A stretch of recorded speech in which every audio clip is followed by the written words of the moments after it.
everyone, welcome back to Castle Mac's presentation of Waterdeep Dragon Heist. Tonight, we're going on a little side quest and getting a little loopy. Our side quest tonight is none other than The Treaty of the Tiger King by our friend Kelsey Dion of the Arcane Library. But there will be much revelations tonight as we explore some characters' backstories that haven't yet fully come to light. Thank you for being here. Without further ado, we're going to jump right into it. I think you should show people what you stayed up learning last night. The floss dance? Yeah. You can't see it though, but I'm pretty good at it now. Yes. I'm better than our child. It looks really bad on camera. Yeah, you can't see how great I am. I got the hip motion. Take everything down. Yeah, you can't see the hip motion. Let me just... This is all subs will get videos of our behind the scenes dance moves. So if you haven't already, feel free to sub. Can I dial in a nude floss? Never mind. Sorry. I'm sorry. No. Erase that from your memory. Or don't. Your call. Prime subscribers get our very secret channel. Will? The naked floss. What are we doing with our lives tonight? Okay, Waterdeep. It's been 2 weeks. It has. Yeah. It was a long 2 weeks, I'm not going to lie. Screw the holidays, am I right? Yeah. It gets in the way of D&D. It really does. Yeah, man. Okay, where last we left off, you all were at the docks. King Raimi of Austin came in from his ship, and as his tradition dictated, he showed up without any assistance. No guards, for it would be rude. There were some porters and some sailors on the boat, obviously, who unloaded his cargo, but he came without a personal escort, which is his tradition. Unfortunately, he was attacked, possibly by members of The Zentrum. And the motivation, as we understand it, is that essentially there is colonialism going on in Austin, where these mercenaries are essentially exploiting their natural resources. And so the king himself, King Raimi, has come to negotiate with the Lord's Alliance, the masked and open lord of Waterdeep, to negotiate a treaty to get out of this, essentially. In so doing, he met his contact here, one of his subjects, Mordecai, who seems to be Waterdavian, but has pledged himself to King Raimi. And King Raimi, in his wisdom, for he is a wise king, immediately recognized that Mordecai is probably not the best person to help him navigate the intricacies of Waterdeep. That being said, he was only just recently rescued by the actions of these 4 brave adventurers, and so he has asked, he had a feeling that they could help, he has asked these fine folks to essentially help him learn the customs and help him negotiate his treaty, something with, it just so happens, Whistler happens to be quite a stickler for contracts. And right off the bat, we got a Twitch Prime sub, so thank you very much, Rad Bully. You'll be getting the floss video. There's a drop down, select nude or not nude. I think there's a causality, right? yeah. What can I say? These hips sell. These hips don't lie. Well, they lie. Okay. How's the audio? Make sure that. Yeah, guys, we're using an interim audio setup here, as you all know. Or maybe some of you don't know. We are embarking on a new adventure to dramatically improve our audio. This is an interim step. It should be better than last time, but hopefully not as good as where we will be as early as next weekend. So we are on our way. You guys let us know. Okay, so with that, King Raimi, you all board a cart that's actually unloaded off of his ship with 2 of these beautiful, stocky horses that just look like they put Waterdavian pristine horses to shame. They look like true workhorses, and it almost looks like they revel in the work. Pulling that wagon is what they were born to do, and they love it. But do they talk? No, they do not talk. Unfortunately, unlike Maxine... So they're like Chulton draft horses. They are Chulton draft horses, that's right. Bred there for possibly many, many generations. They're big, they're well-adapted, like they're mild-mannered. Yeah, like draft horses. Yeah, they're big like Clydesdales. And they are beautiful horses. They're clearly well-maintained. These are the royal horses, you gather. Yes, that summary is incorrect. Sorry, Wiley. I will correct that as I can. Whoops. Sorry. Whoopsie daisy.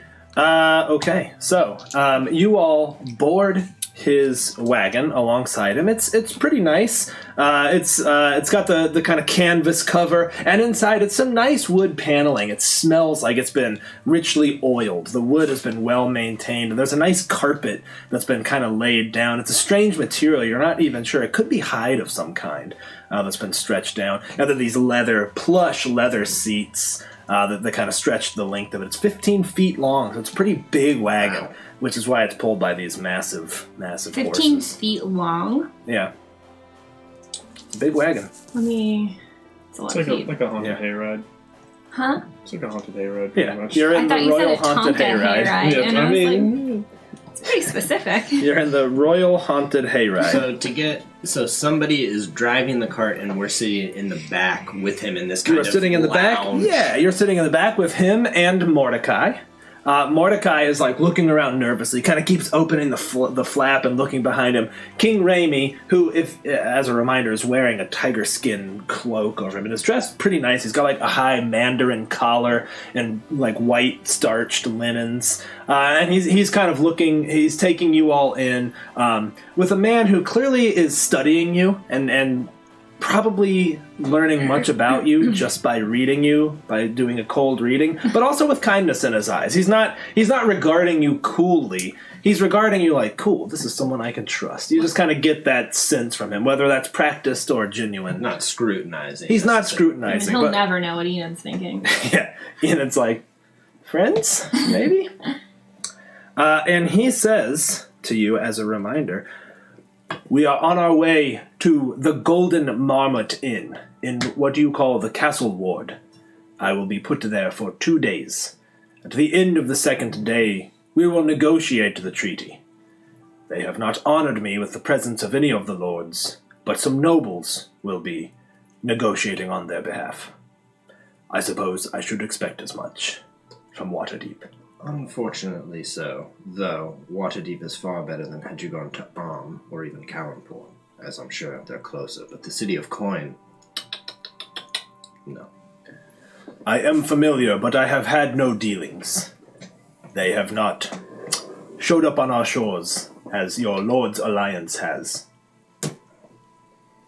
Not quite our Lord's Alliance, but the Lord's Alliance of this place, yes. I am confused. Do you not pledge fealty? No, not necessarily. And if you break laws, then whose laws are you breaking? The Lord's Alliance, I indeed. understand. Then by choice or otherwise, you do. True enough, yes. We definitely obey the laws. Sometimes we don't, though. Not often. It's a He mistake. smiles broadly and... Should the laws be unjust, how does one follow an unjust Or law? like if you didn't know about it to start with. But then you find out. You could just say that you were sorry. Well, of course, where I rule, ignorance of the law is no excuse, but as the king to my people, I wish to examine every law, and where logic and reason does not coalesce with the reality, I would hope to amend such laws.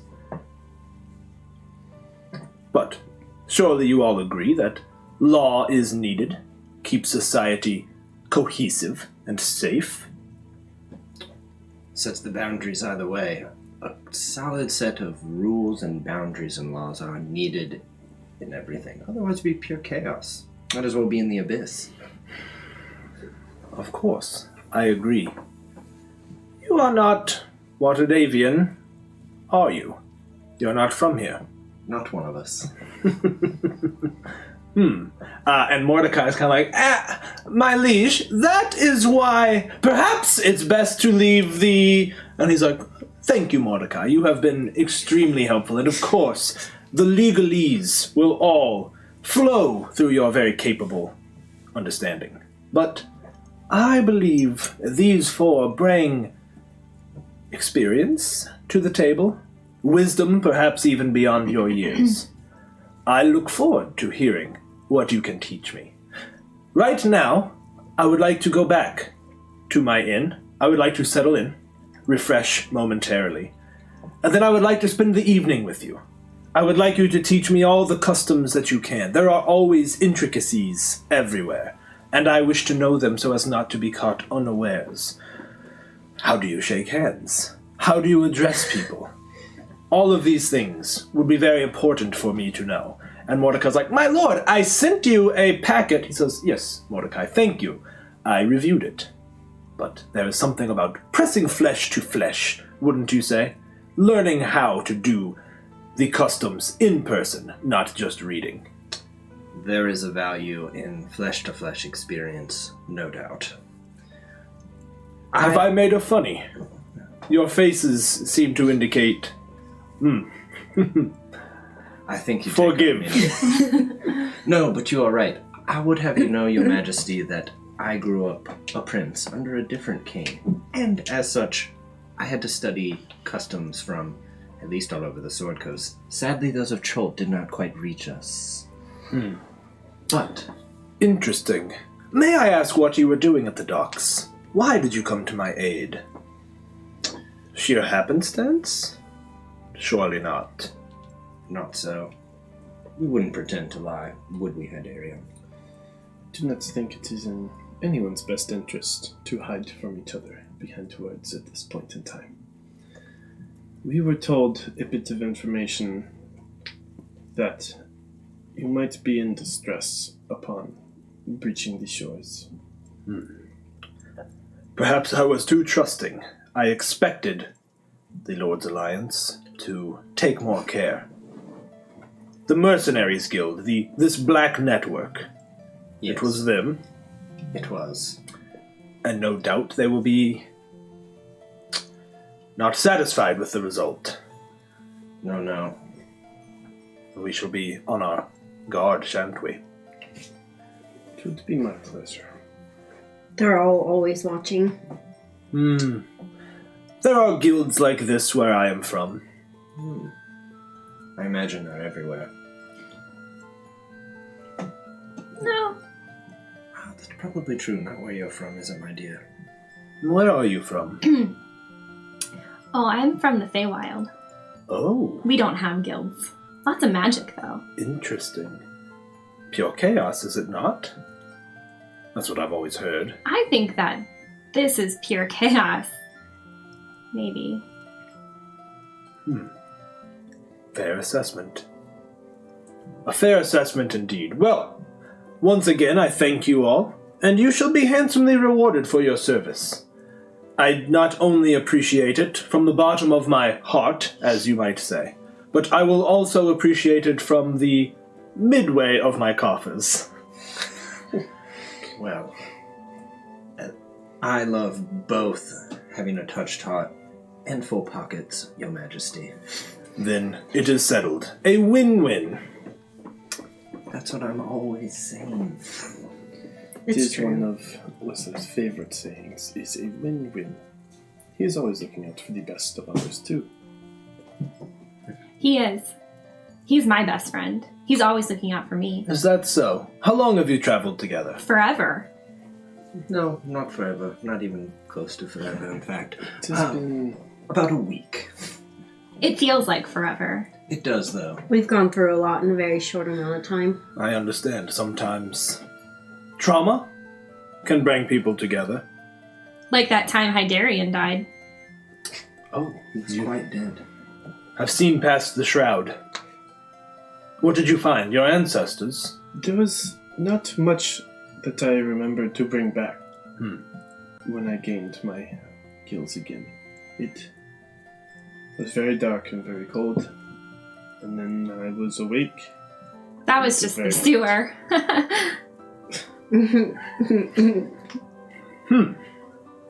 You are an interesting bunch. We've had quite an adventure here so far. Your Majesty, tell us about Cholt, though. To hear its stories from all over. We hear all sorts of things, though I don't think any of us know what it's actually I've never like. even heard of Cholt. Well, what's to tell? It's a large landmass, and my kingdom is hardly the majority of it. In fact, it's quite small. Collection of tribes. Your people have used the term barbarian before. I'm not sure if that's an insult, but I took it as such. But I am no more than the elected leader of a group of these tribes. Many of them hold on to the old ways. They live the way their ancestors did. We don't have these cities, these buildings reaching to the sky, but we commune with nature perhaps more frequently. Nature's not always in balance there, but that's another story. What else to tell? It's wild and it's beautiful, and it's the land I love, absolutely. And when I come to cities like this, I feel as if I am shackled, or I am in a prison of some variety. You can't even see the horizon. I'm not sure how you folk do it, but I know how you gather your materials. I've seen that side of it, and it's ugly. I cannot speak for Waterdeep and how they gather materials. I don't think I have seen it personally, but life in the city, as we have found, keeps us on our toes from day to day. It does not ever seem to be a dull moment. I came here from the Feywild because I wanted to see what it was like, and I haven't been let down. Have you not? You strike me as someone who could find joy even in the most grim of circumstances, if I may say. You could say that. A more apt description, I struggle to imagine. Oh, it appears we're arriving. And as the canvas is peeled back, you see perhaps the most opulent inn you've ever seen. The outside is gilded. You see elements of gold that have been inlaid. You see two guards standing by the front door. Tall tower shields. They're stark white with intricate design on them. Looks like they have been oiled over and over again. They kind of reflect off the sun. They stand with spears with shining tips, possibly even silver. They might be ceremonial. The blades at their side certainly don't look that way. And as you approach, a porter comes out. He's wearing all white with a red cummerbund. And he's like, "Ah! King Remy, please, right this way. And he lets down the stairs from the side, and Remy looks at you and says, I'll be back in about an hour. Then we'll be heading to the Castellanters. Are you familiar? The Castellanters, you say? Yes, they're hosting luncheon. Interesting, we only saw them in passing at the opera we went to the other day. Interesting folks, from what I hear. I don't know much about them. Perhaps you could brief me on anything you know.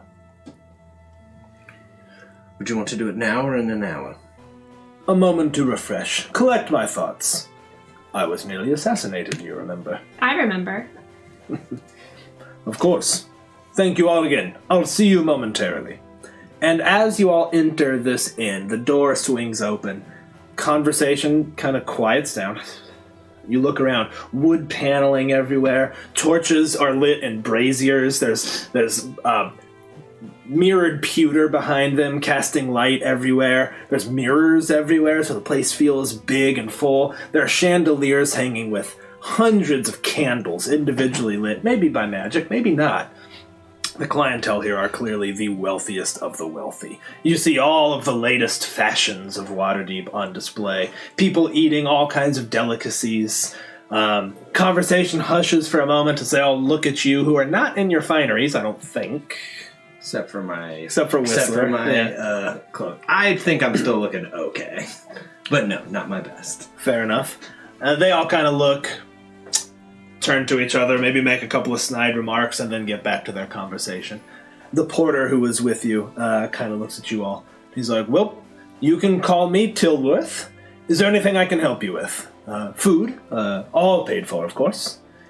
You are in King Remy's party, are you not? And Mordecai's like, yes, these all are also with me and King Remy. Okay. As Master Mordecai said, yes, we are. Only drinks, I'm afraid. No food, as we have a luncheon to get to after this. Wouldn't want to spoil our appetites before. Of course. We've got a shipment of Telethrian in from Silvery Moon, if that interests you. Yes, it does, in fact. Wonderful. Do I know what that is? You probably do. It might be called something different, but you kind of, We call it... Oh, that's what they maybe call it. Definitely a fine elven wine. It's not ale or grog. Don't know what it is. Well, I'll be back momentarily. Are you sure nothing to eat? Are you famished? Where am I to find the watering room? It says, oh, yes, of course. Through those double doors right there and just to the left. Appreciate it. Of course. I shall return. Mordecai watches him leave and turns to you all like... Nami, you sneak away from the group. What do you do? I'm going to the bathroom. Just kidding. Okay. No, I'm roll a gonna Constitution Talk us through check. it. I'm gonna try to sneak away to where I think King Ring's room is. Sure, Just to make okay. sure that he's not dead. Oh, perfect. Why don't you go ahead and roll stealth for me?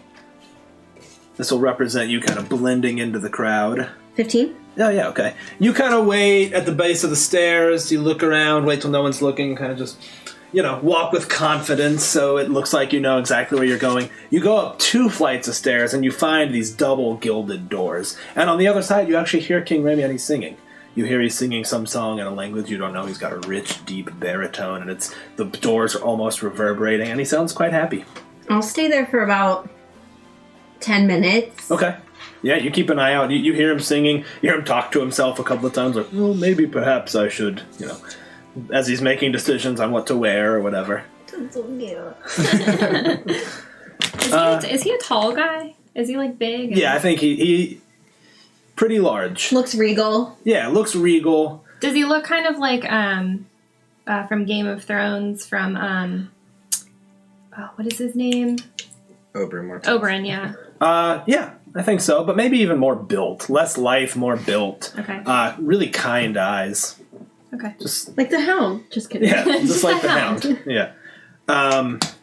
What do the rest of you do? As Mordecai kind of turns to you all like, well, wasn't expecting assistance. You see, I study diplomatic relations.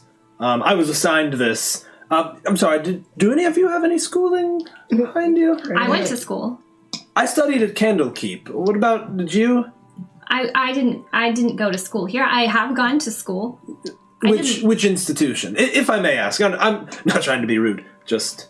Oh, it was in the Feywild where I'm from, of course. Okay. I didn't like it much. I'm going to be adjusting my rings, pulling down my bracelets, being where we're here, and just fluffing myself. I'll be like, what was your upbringing, Mordecai? Oh, my upbringing? Yes. Well, my father was a merchant, as you must know. Yes. Very successful merchant. Is now higher up in the Merchants Guild. So, you could say that it's in my blood. Diplomatic relations are. Interesting. I'm a prince, so I had private tutors my entire life, and I'm caught between Tethir and the city of coin, as I'm sure you know. Yet, we've managed to negotiate a number of contracts to keep our sovereignty and export to both, and Kalumpur. You see the color kind of draining from his face. He's like, of course, that must have been quite an. And what about you? Was it Hydarion?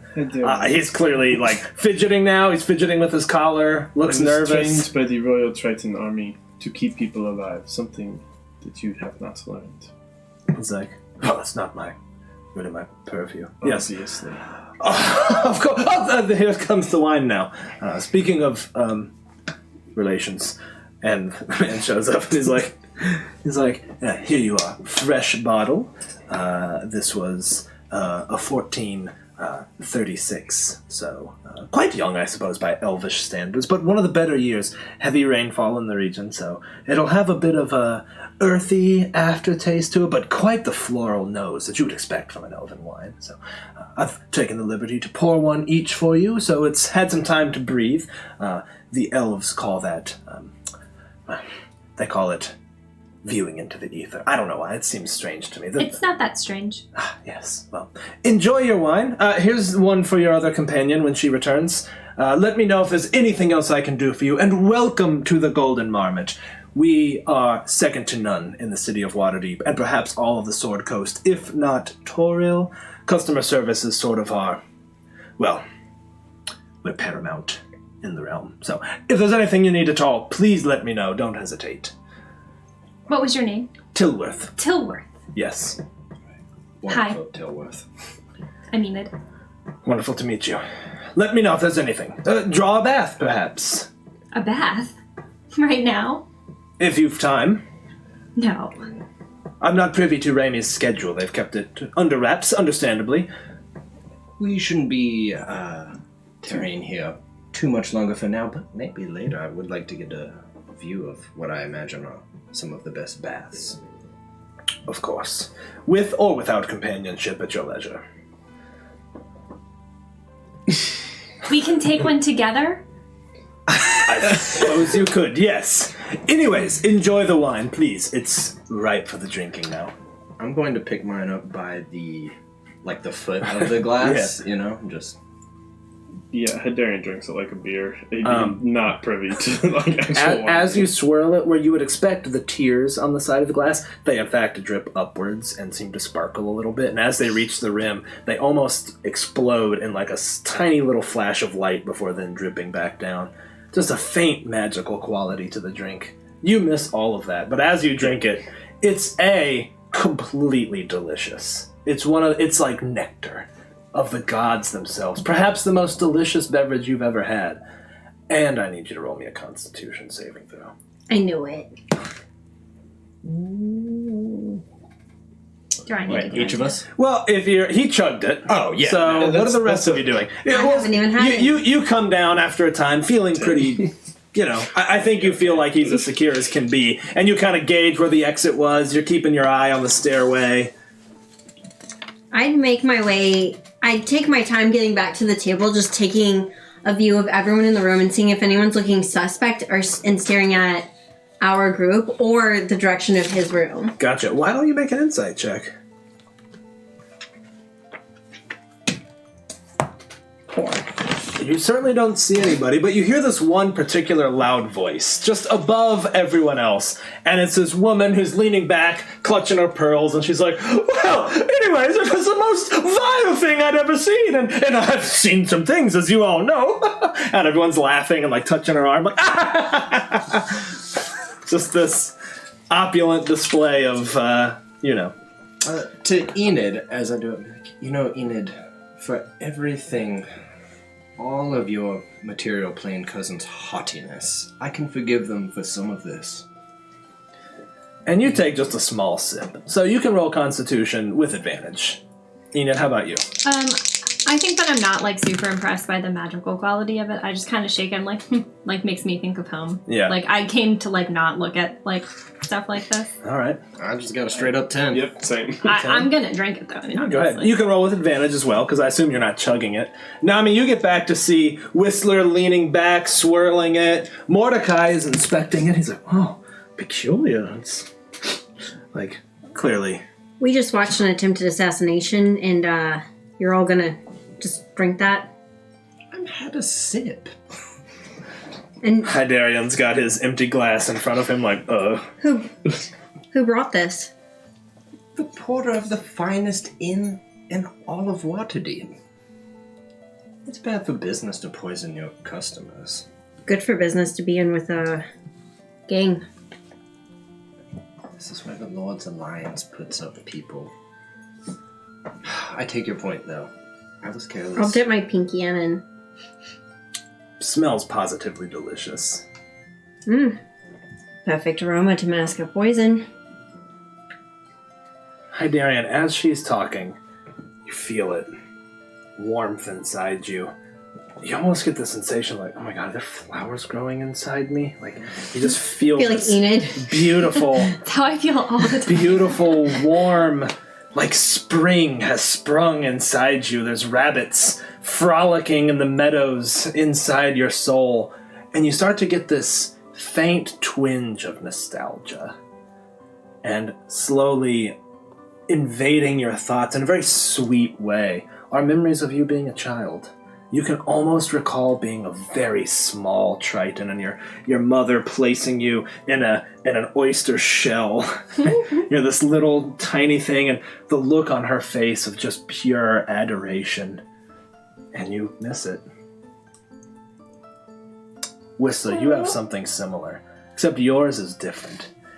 You're looking in a mirror.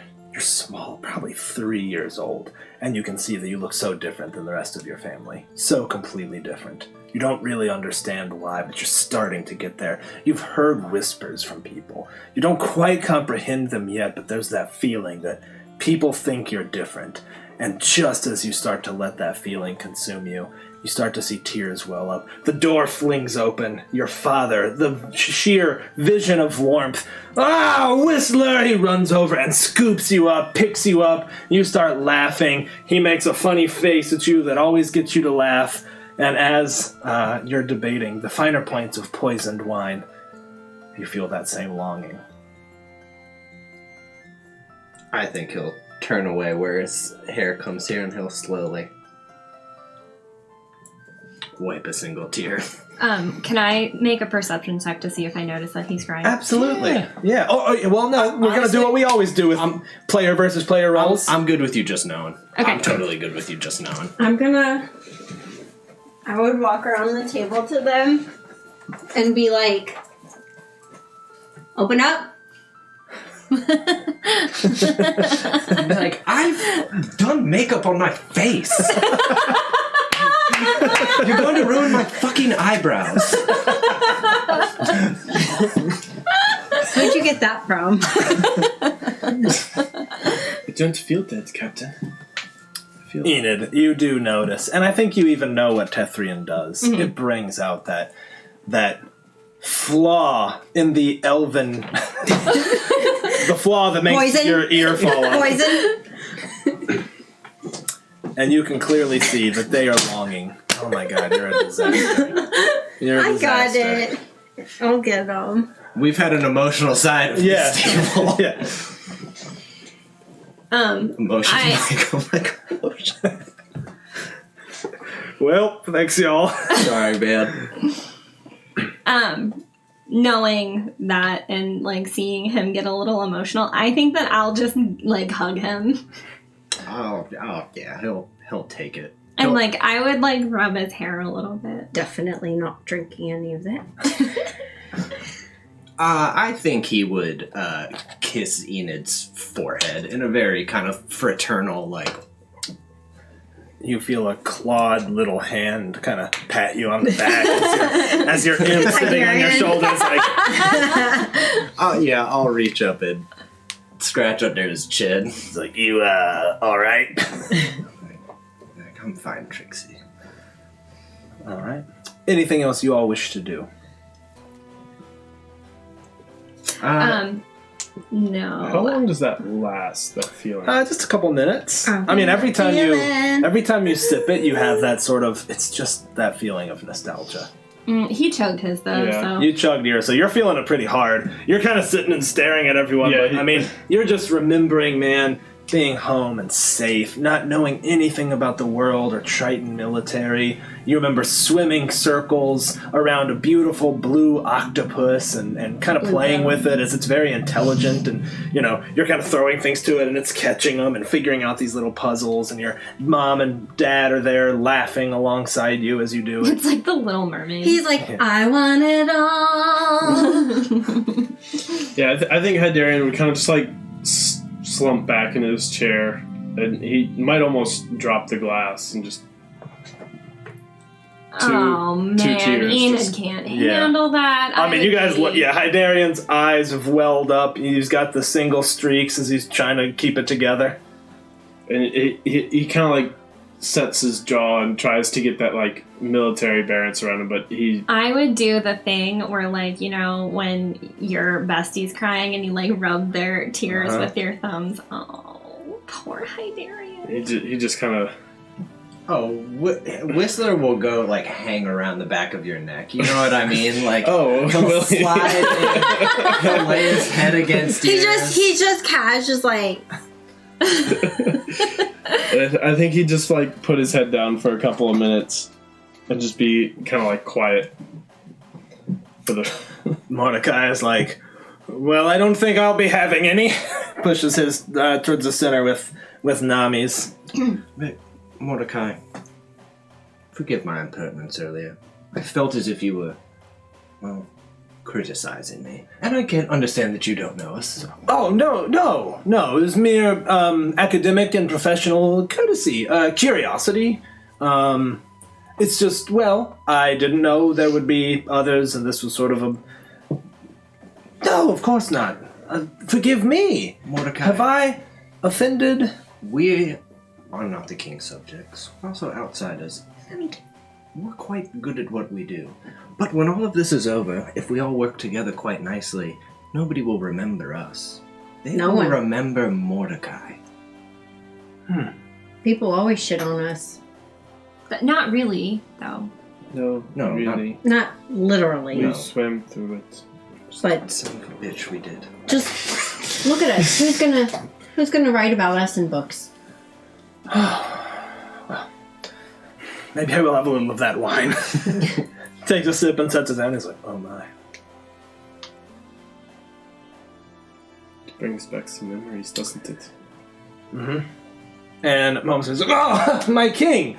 And Raimi has come downstairs. He's wearing a white cape with tiger skin on the inside, and everything else is a very white, militaristic-looking uniform almost. Again, he's got that high Mandarin collar, starched, and it's beautiful. You can see there's what's that called? Like the military cuffs that are like the kind of gold braid designs. Cuffs. Yeah. Cuffs, Yeah. And he kind of comes down and he's like, I trust you all have been enjoying your refreshments. Most of Indeed, us. we have. Hydarian, certainly. It's had everyone become quite emotional. Elvish wine.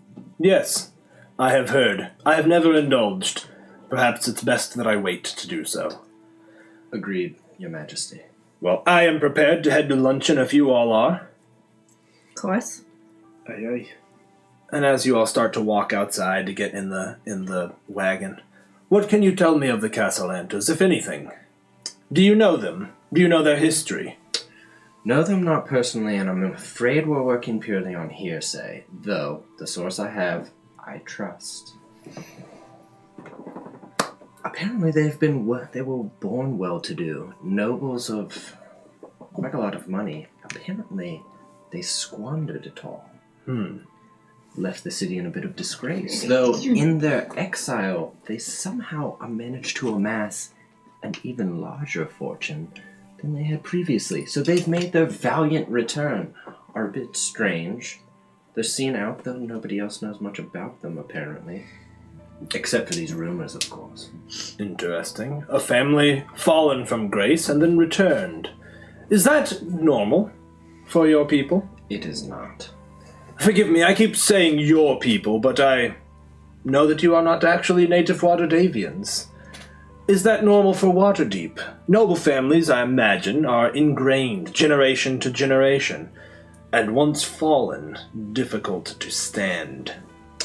Am I accurate in that? Be accurate, though. Some of the trades and merchant guilds can make their own nobility, depending on how much of a fortune they amass. So there is a potential to become a new nobility, though nothing holds the same weight, I'm afraid, as bloodline money. It does seem that once nobility falls, their friends seem to want to cut ties with them as quickly as possible. So, to find a benefactor to get them back on their feet. Like a pack, like a herd of animals leaving behind the wounded. Disgraceful, really. Very much. Tell me, these nobles, what are they looking for in feats of strength? Well, most of them don't compete with feats of strength. No, we don't open luncheon. Forgive me, I must seem backwards. Feats of strength of the mind. What do you mean? Well, simply Wrestling. wrestling, deadlifting, logs, usually, where we're from. Animals, sometimes. Water buffalo make quite a spectacle, but... So feats of strength not a part of these, noble encounters. More like, if I were to assume correctly, witty banter. A witty repartee is typically part of these. Pretending to laugh at terrible jokes. It's as if you were to draw swords, but your swords are words, and you swordplay back and forth. I understand. Thank you. What about direct eye contact and holding it? Is it a show of strength here, or do nobles not prefer that? I mean the piercing gaze. Such as this. I don't. Well, I think you could be forgiven being from where you are, that having a piercing gaze would be just fine. Though, if it's at all an attempt to openly intimidate, most people shy away from that. They want to feel a welcoming gaze. Look at how I look at Hydario. Deep. As if I'm looking deep within him. I'm inviting him to come closer, to hear my words. To engage in a new relationship of sorts. You look at him the way the colorful birds look at the females before mating. Yes. But there must be some restraint depending on what type of relationship you want to have. For this, I think you, as a king of Chult, it's okay to play with their expectations. They've tried to essentialize you as barbaric. Obviously you are not. That's their downfall. But that's because they fear it. So maintaining an air of your strength, of your potential ferocity, I think could serve you well in these negotiations. I understand. Mordecai's like, I agree. And how do I know if I'm being made the worm of a joke? I don't know. One of us will let you know. I don't think it's ever happened to me, so I... Will these nobles attempt to make jokes at my expense? That is a common occurrence when we have our moots. What is a moot? Ah, A meeting. the meeting of leaders. The other leaders from the tribes. Interesting. I doubt they will be trying to make you the butt of jokes intentionally. If they do, they would be worried that they would be found out. But It would be a very bold move. And being that we are keen to all of them, we will let them know immediately.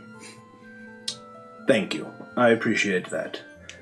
And should there be a drinking contest? No, not in the way I think you're thinking. Just casual from what we have observed at the opera. It is not like on a ship where at the end of the day you drink as much as you can. Like tonight when we go to Club Levantus. There will be drinking contests? Hopefully. Potentially. If you so choose. I'm good at We're those. going to a nightclub? Well, of course we are. We have to socialize. That is your customs. I love socializing. Wonderful. Then you can take point there, as it were. I would love that. Point toward. Do you think I would be good at it? I could show you around. Maybe Vola will be there. Actually, she's one of the best dances I've ever seen. Yes. Is that so? It is. Wonderful. What about me? No, Hydarian. No, I'm afraid not.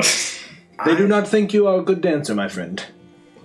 You have many qualities of a good friend. It's the hips he doesn't know how to move correctly. He moves like a soldier. Uniform. With strength.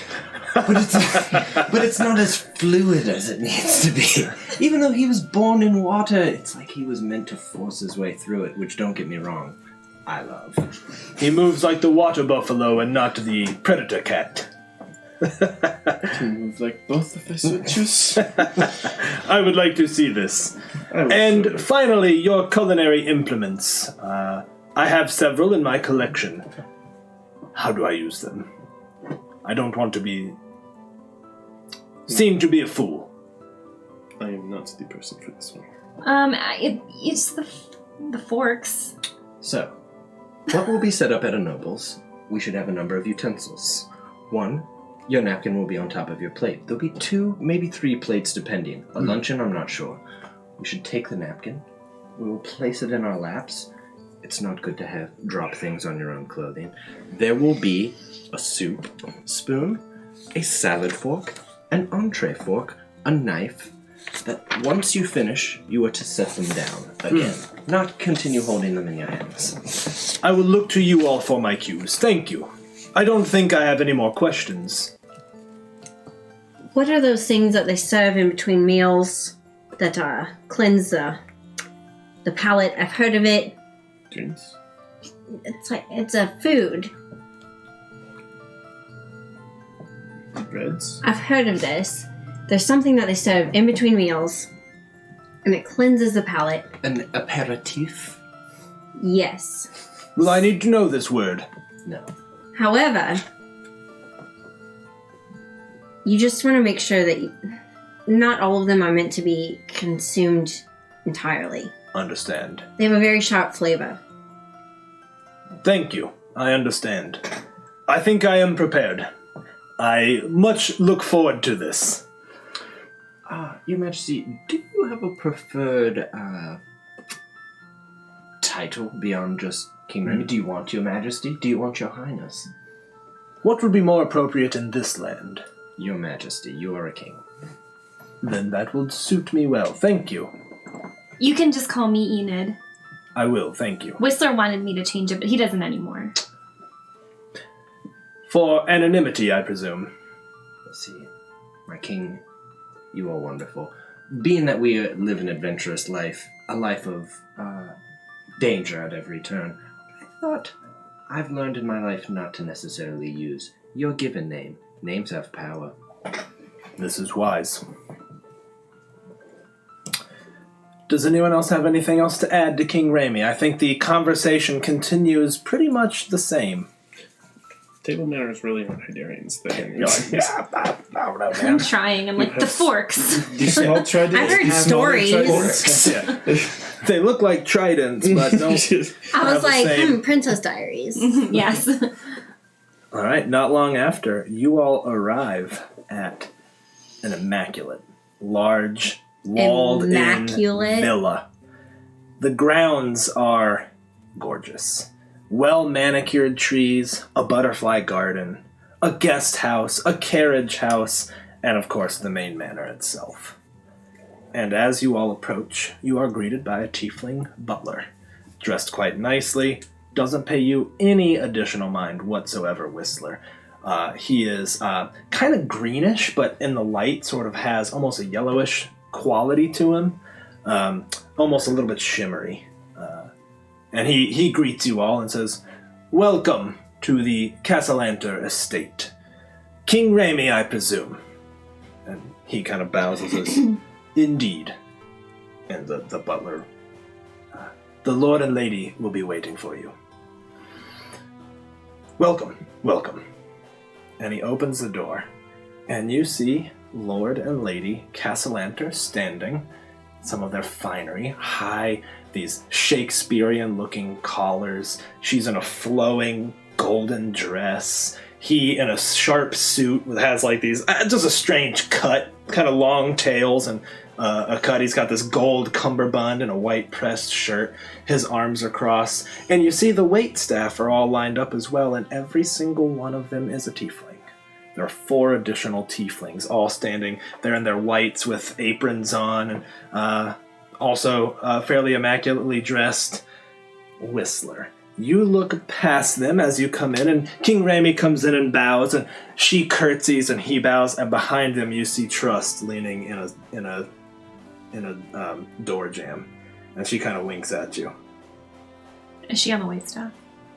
She is not dressed like the waitstaff. He'll give like a wry, like an of course smile. You know what I mean? Like. And with this, Lady Castellanter steps forward and says, "King Remy, welcome to my humble home. We are so pleased to be able to host this conversation. The rest of the guests will be arriving shortly. We'll make you right at home. Can I get anyone anything to drink?" And she kind of lingers looking at you, Whistler. You catch it. She's sort of like, "Can I get anyone something to drink?" I think I am fine, thank you. But do you have a suggestion, my lady? She says, "We'll get you something now. one of the family wines. One of the tieflings bows and disappears into a room. And she says, "Was your journey long, my king?" And she kind of locks arms with him, and he kind of walks forward with her, and they sort of leave you all. Lord Castellanter, he kind of bows to you all and says, "I am Lord Victoro Castellanter, but in my home you may call me Victoro. Pleasure to make your acquaintances. Your names are?" Nomi. Enid. Whistler. Whistler, pleasure to make your acquaintance. Adarian. Hydarian, welcome to my abode. Is this your first time in a negotiation of these sorts? They can be quite boorish, really. Not quite for me, but I think for the rest of my party, yes. I went to the thing where I signed papers with the official Waterdeep. Oh, the magistrate. Yes, they can be equally boorish. I concur, yes. Is that the same? Not exactly, but I could see where you might draw the parallel. Do you have butterflies outside? We do have a lovely butterfly garden. Would you like to see? I would love to see them. Of course. We are awaiting on the remainder of our guests. You may show yourself out, if that's all right. I have several things to tend to, but you all are free to enjoy the grounds. Come back in 15 minutes, won't you? And we'll begin. I'll, weirdly curtsy because I don't know what I'm doing. If you see my children out there, don't worry. They won't bite. They're rambunctious. But We should enjoy your grounds, Victoro. He bows fairly deeply and says, "I look forward to it." And he kind of turns and clicks his heels, and you hear him talking to somebody. You look back, and Trust is just still standing, staring at you, Whistler, and she kind of is like... Do we see? you guys know who she is, I think, right? Yeah, everybody can see it. I don't think we. I'm not sure you guys know the full depth of it, but you definitely see her looking at Whistler. I don't even think they saw me talk to her in... We didn't. I don't think so either. And she wasn't there with the... But for dramatic sake, we'll say you guys do see the clear connection. I And- mean, Enid's probably like, oh, they're friends. They both have horns. Whistler, Butterflies. we're going to take a walk and see this butterfly garden. Would you like to have a moment here with your friend Meg. in private? Private is not good for anybody these days. Like, I will stay with Whistler. Meg. My big, strong brute of a bodyguard. Don't worry, enjoy the grounds. Meg. No. The last time one of us ran off on our own, they got stabbed. I didn't know what I was going into.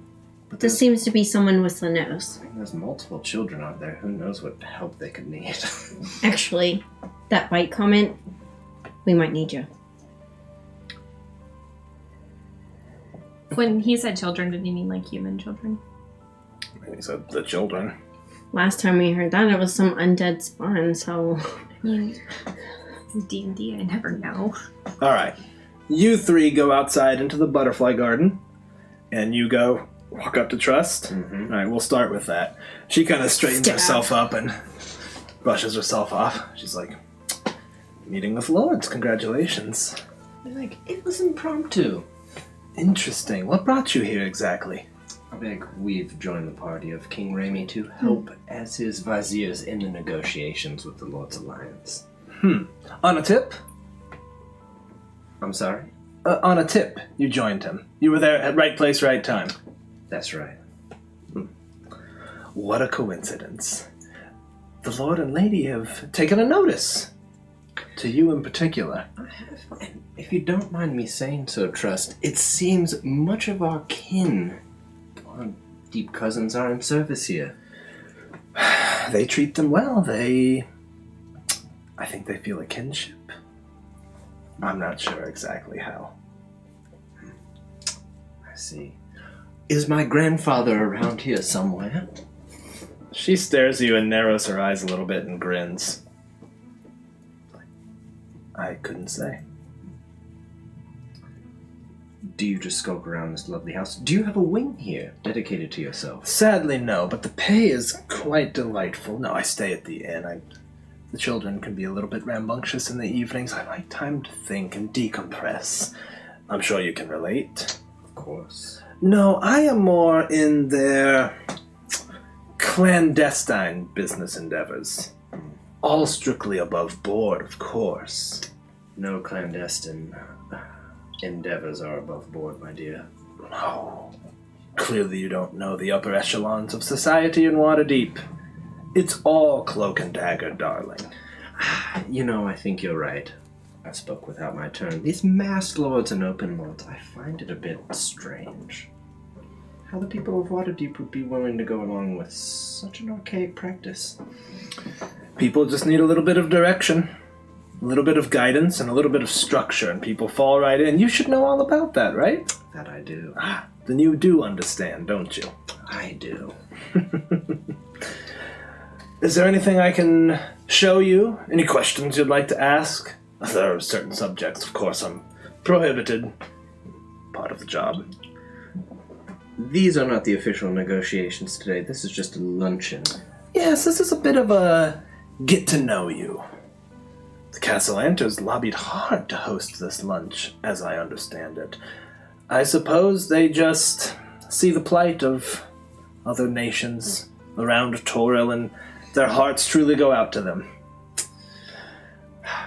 I imagine it would for them.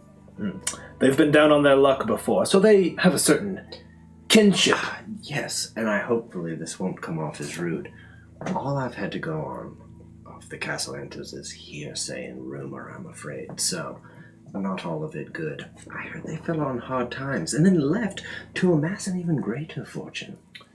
Well, you know, the ebbs and flows of the markets. They had some wine holdings up north, and the changes in weather, of course. Well, suddenly their fortunes turned. They're good at deal-making. No doubt they are. They would have to be, of course, to make any deals with things as powerful enough as to restore fortunes. I wouldn't know anything about that. The markets are what they are, and they struck while the iron's hot. It's been in their family for generations. It's no surprise, I suppose. I suppose it wouldn't be. Family businesses. Hard to escape, aren't they? Yes, absolutely. Are you here on family business? Well, not that I know of. No, well, in some ways, always. And yes, always, but not specifically. I feel no need for the subterfuge. I understand. And we're gonna cut to you all. You all step outside into this beautiful, well-manicured garden, and there are butterflies of all varieties out. There's a couple of mesh enclosures for them, but for the most part, they're kind of just flying around free. There's these blooming flowers all over that they're kind of flitting from back Enid and forth. fucking loves it.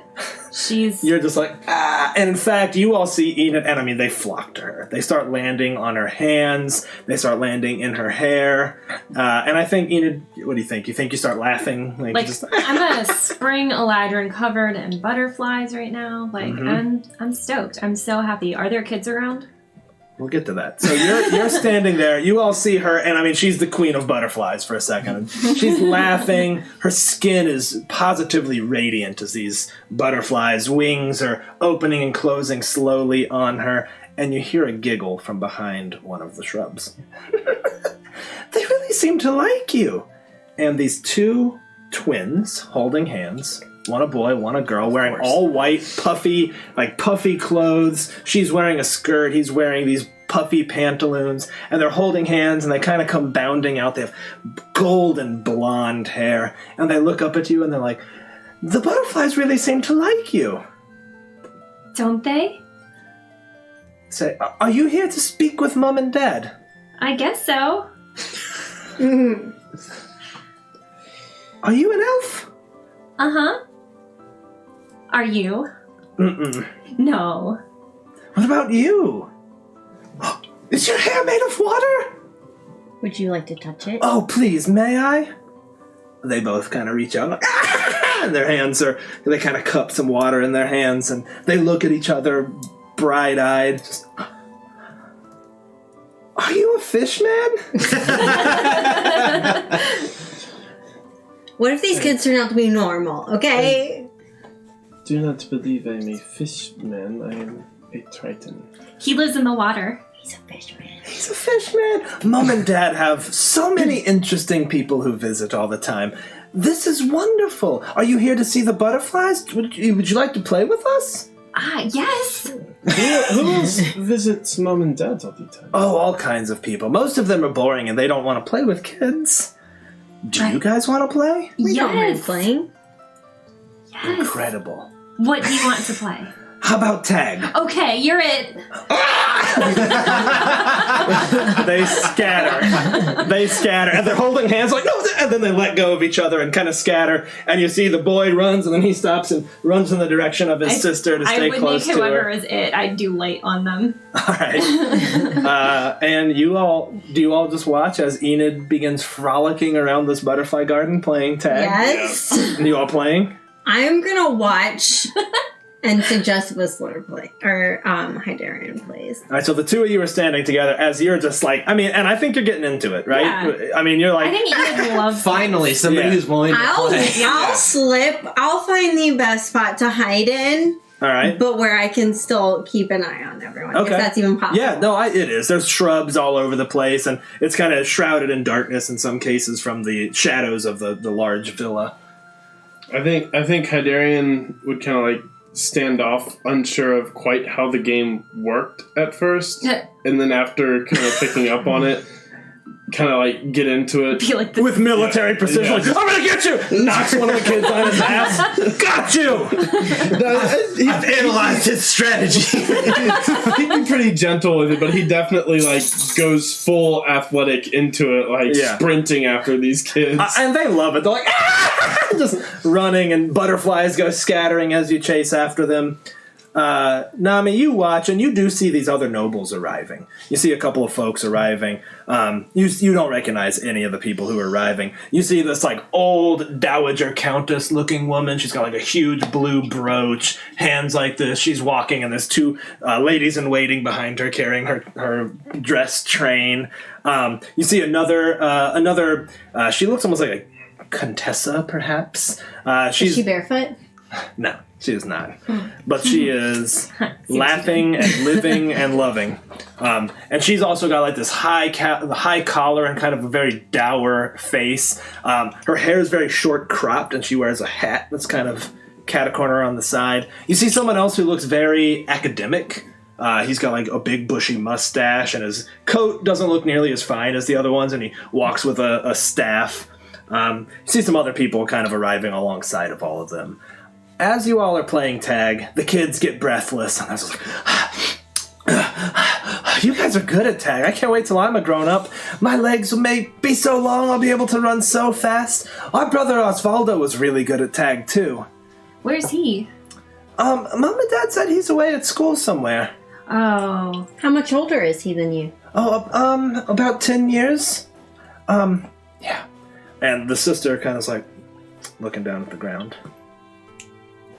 Was he good at playing tag? Did you play often? Oh, he was very good at playing tag. He was a great big brother. He was very sweet and very kind to us. How long has it been since you've seen him? How long has he been at school? About 6 months now. 6 months. Mom and Dad said he'll be back soon, but I thought I heard him in the house the other day. I think seeing the little one kind of upset, Hydarian would get down on a knee and kind of be like, "Is something the matter?" Well, I thought I heard him in the house the other day. Mom and Dad said it was just my imagination, but I thought I heard him screaming. He sounded like he was hurt. Well, that sounds very upsetting to have to hear something like that. That sounds very scary. Did he scream? I've heard him too. Did he scream anything in particular? I'm not sure it was him. Mom said it might have been a stray dog. He didn't really say anything, but he sounded like he was hurt. From where did you Scared hear me. him? I couldn't say for sure, but it sounded like he was in the cellar. How old do they look? 6. And so he would be like 16? Mhm. Okay. Does he look like you? But older. Mm-hmm. Mom always said he looks like her the most. Well, I'll tell you what. I promise that if we go near that cellar and we hear anything, we'll look into it for you. But Mom and Dad said we're never to go down there. It's dangerous. There were giant rats down there one time. They had to call adventurers to clear them out. Mom and Dad said we're not allowed, and if we asked you to go down there, they would be very cross indeed. Well, we won't have to tell them. I would Will get we? close and be like, we're adventurers. They're kind of like, if you see him, tell him to come home. If we see him. What did you say his name was? Osvaldo. Osvaldo. Mm-hmm. I'll put his name in my purple notebook under the front We've section. seen very, very big rats. Thank you all. And thank you for playing with us. Mom and Dad's friends never play with us. That is boring. Mm-hmm. I would hand over one of the butterflies that I'm sure is just chilling on me and kind of put it on the little girl. She kind of giggles and holds it. Sean, oh, go ahead. I think it is time we maybe head back and rejoin the company. It looks like they are arriving. Looks like we need to talk to some boring adults. It's rather unfortunate. This tag game is very fun. You were very good at it, Hydarian. I enjoyed it. We You should were play very good again. at it. It's unfair because you're so tall. Yeah, it's unfair because you're so tall. It's unfair. But It's unfair. it is an advantage for you. I have to bend down and grab you to tag you. That is a good point. We're pretty good at hiding. It's true. Next time we'll play hide and seek. The captain is very, very good at hiding and seeking. This is true. You're a captain of a ship? The blue boat. Yep. I want to be a captain when I grow up. As you should. Boy or girl said that. Boy. I don't know, either one. Both at the same time. And We yes. want to be a captain. We want to be a captain. Okay, well, it was nice to meet you. And tag, you're it. No, that wasn't too fast. They run off. Sean, we're going to cut back to you as Trust is sort of standing up from her perch and is like, well, it looks like the festivities are about to begin. Be careful out there. Do my best. Any warnings that you should give me for anybody else here? Armeline, the heiress.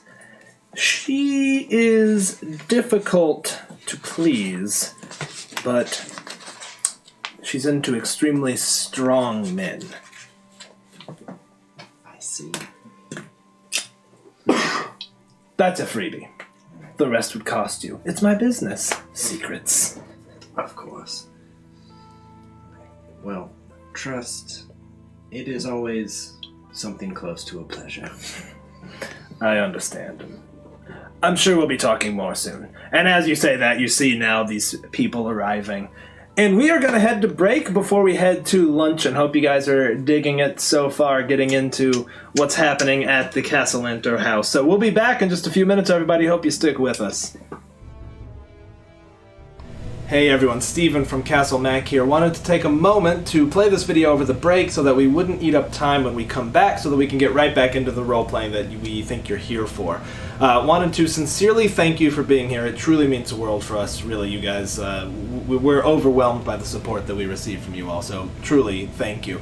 Let's get some administrative stuff out of the way. As you may or may not know, you can find us on YouTube. There's a link right down below the video. We've got all kinds of links down there. Or you can find us at youtube.com/c/CastleMac, or searching for Castle Mac will pull it up. I do my best to get all the videos up within 24 hours of their live stream, so there shouldn't be much of a delay. Usually I'm faster than that, and sometimes just a little bit behind. But every back episode is there, so you can go check them out.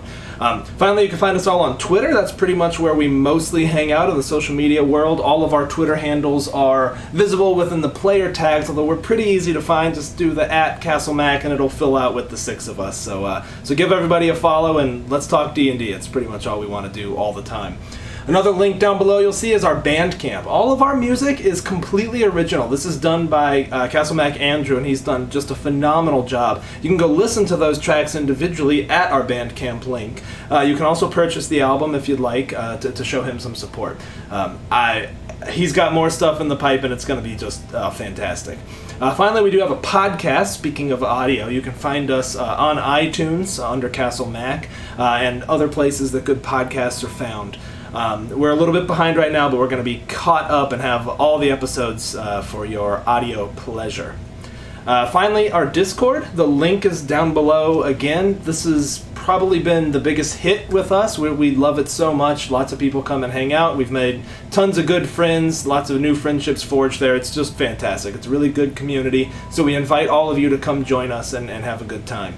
A lot of times after shows, we will hang out in the Discord voice chat, so you guys can come and we can all just kind of hang out a little bit. It's a lot of fun.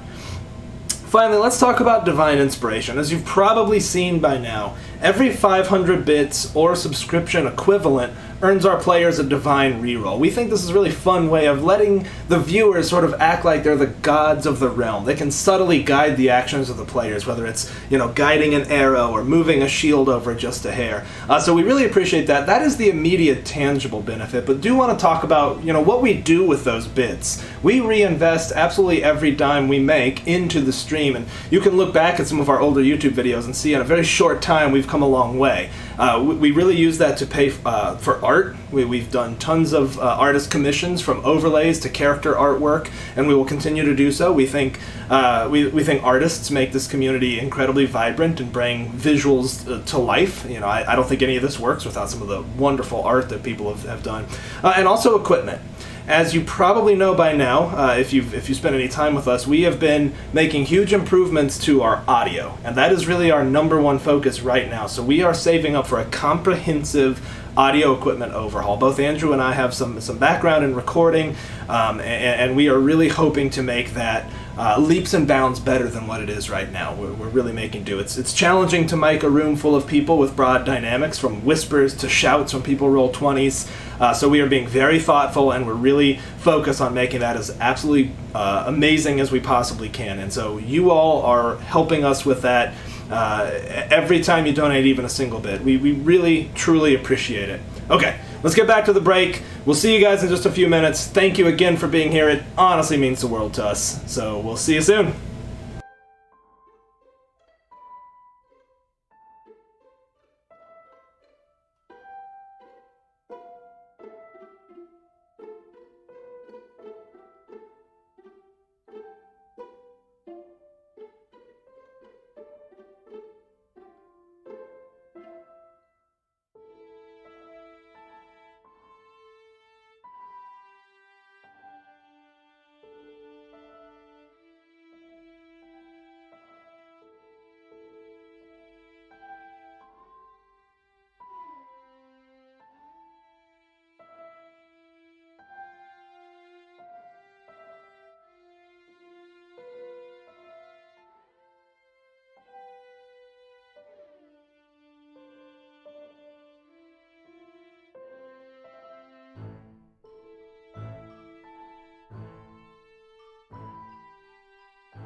Hey everyone, welcome back. We had a camera bump here.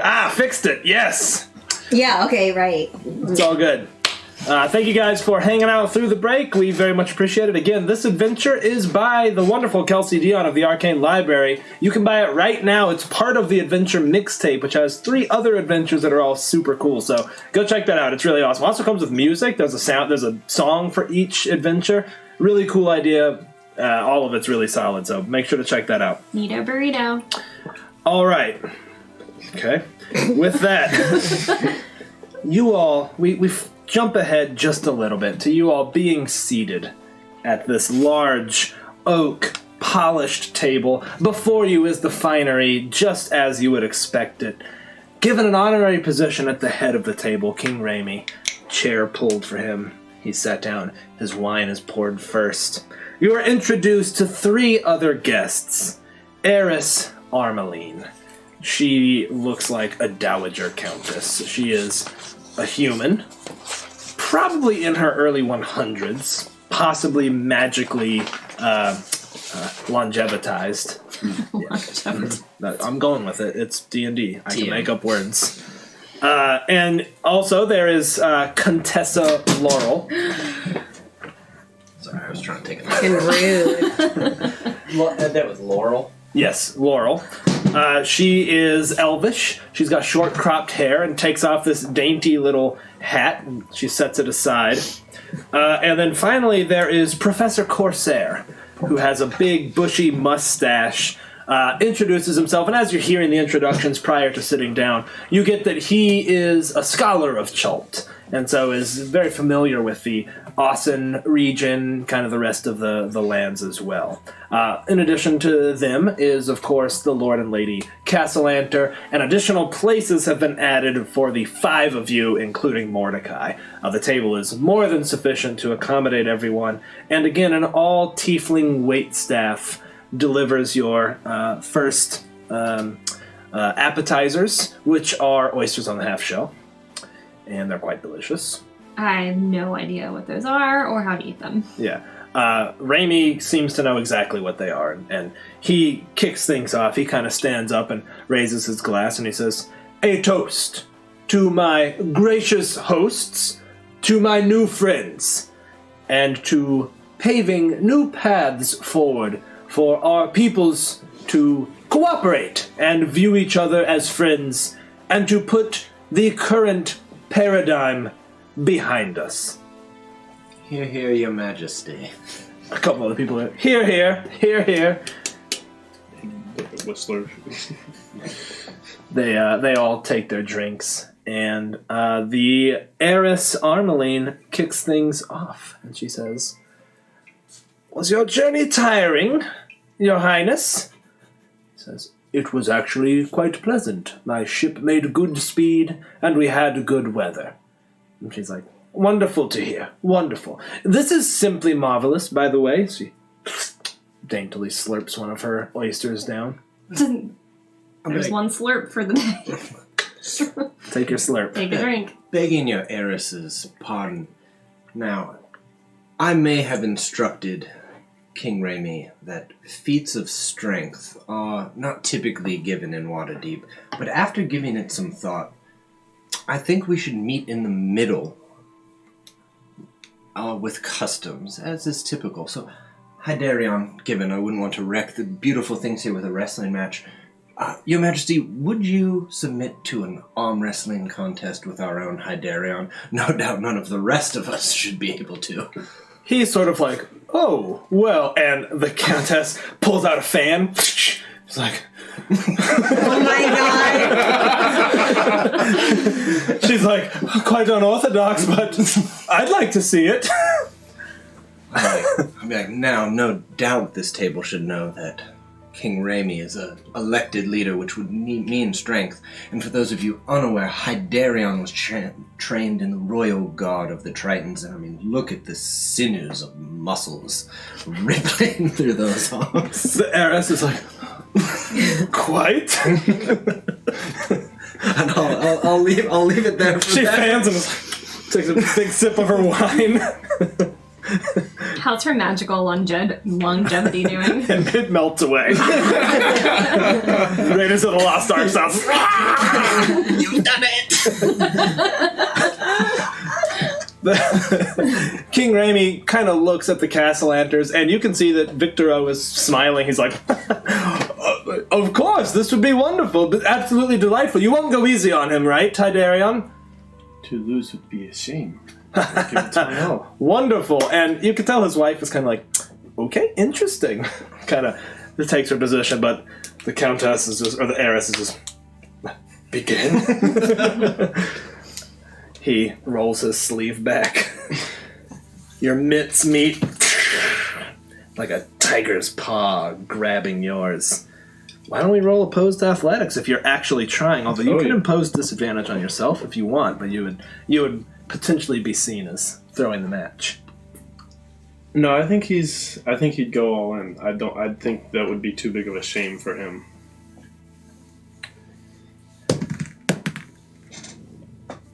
Would you roll? 2. Yeah, King got it. I mean, it's pretty good. And he kind of flares his nostrils a little bit, and you... And when he grunts...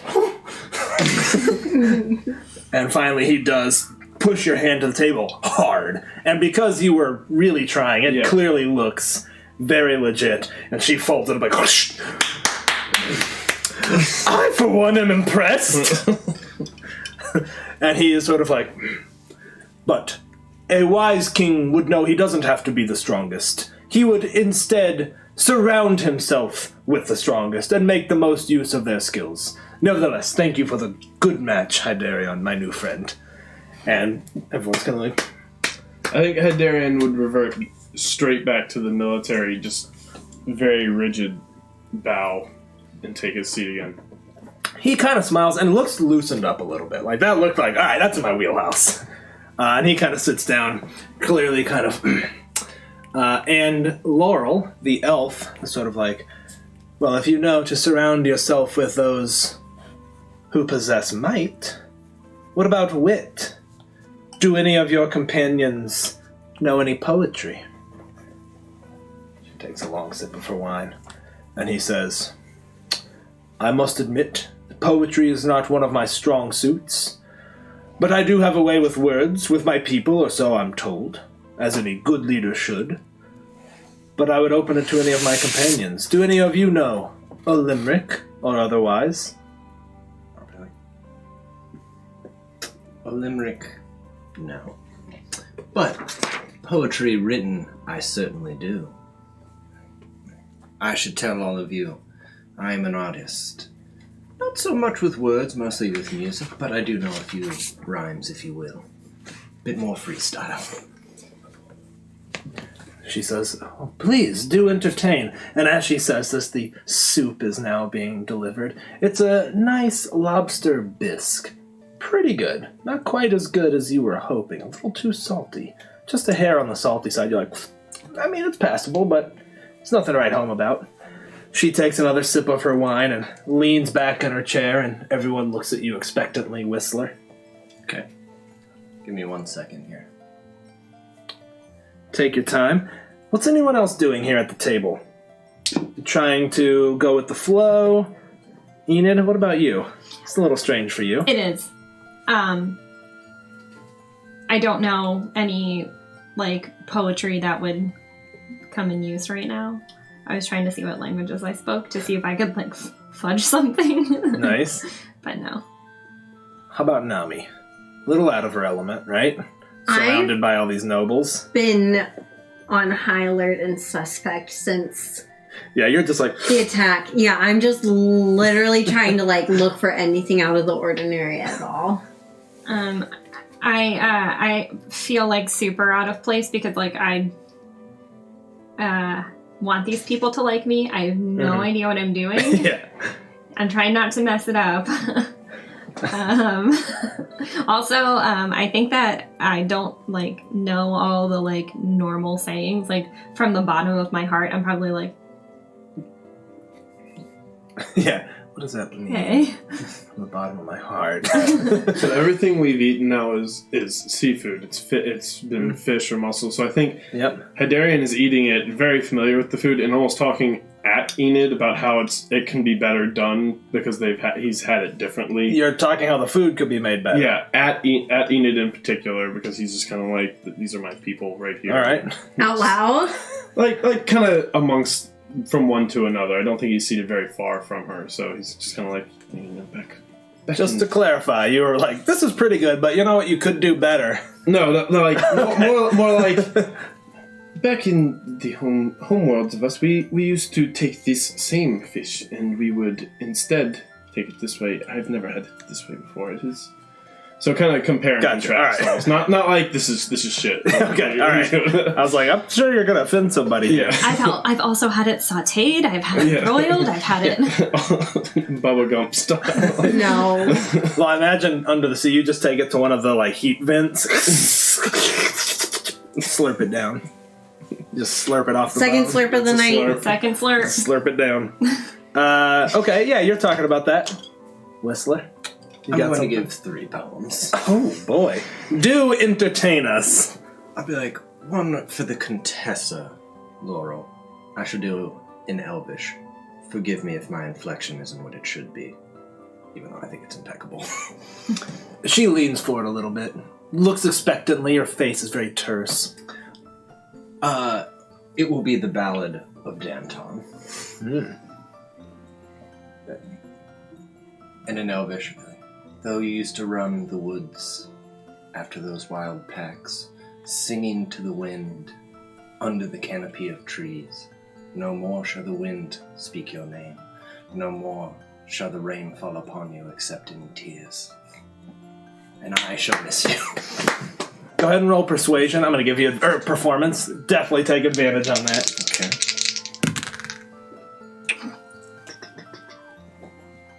13. I mean, your Elvish is perfect. You stumble just a little bit as you're trying to recall it, but she puts her wine down and she's like, very impressive indeed. You have done well, Raimi. You are clearly a wise king to surround yourself with people of such many talents and recognizing their strengths. You can deliver 2 more if you'd like. I'll say the one in common is about the heroes fighting Tiamat, but he'll also give a lot of nods to the amount of people outside of the heroes. He'll say, like, there were 4 heroes, but in fact there were 5 to meet the heads. The army of the people being like very kind of like accommodating, like Lord Tennyson type. Like, yeah, gotcha. And then the last one will be like, in the last forgive the tongue, I shall do in a native tongue of mine, and I'll do one in Infernal, which I think sounds like whispers and sweet, but I will do it with like casually looking over through everybody to the castle. Make an insight check as you do this. Okay. Oh, that's a 23. You're delivering this, and you all, it's creepily beautiful. And in fact, the candlelight even seems to dim a little bit as he speaks this tongue. You see the lady like, oh, interesting. Takes a sip, and they kind of glance at each other, and he's sort of like, kind of shrugs, like looking at people, like, oh, I don't know. But you definitely like, not being truthful there. When you're done, the Contessa... That was simply marvelous. Thank you so much. You do a poor musician and artist an honor, my lady. Thank you. I think Enid would clap louder than anyone. Whistler!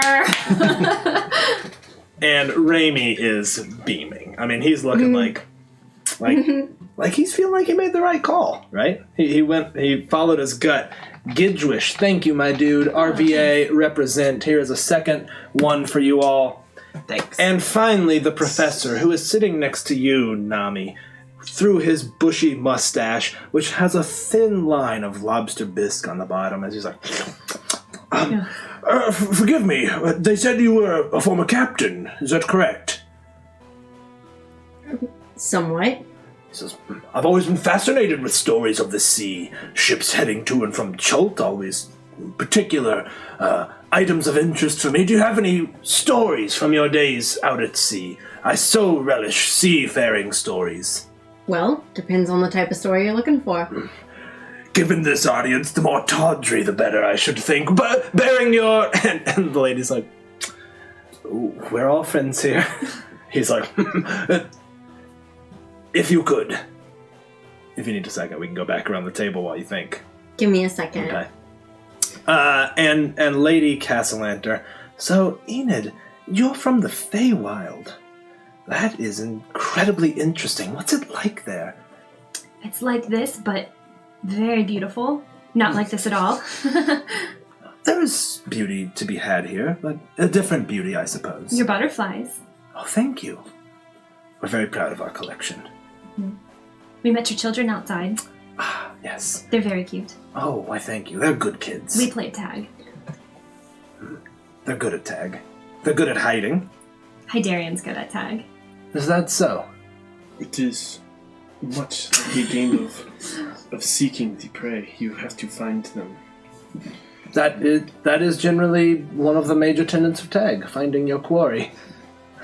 I love it. It's much enjoyable. Ramey's like, I think you are the worm of the joke. Have you been to the Feywild? Oh, no. I'm not even sure how I would get there. It's just a portal. In general, I stick to not traveling through portals, but I understand that you're adventurers, and so I surely assume that you can't resist the lure of a good portal, Oh, yeah.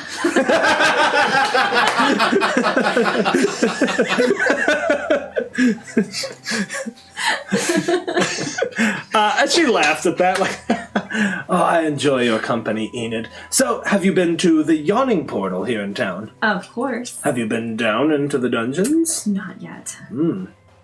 I've heard many tantalizing tales from down there.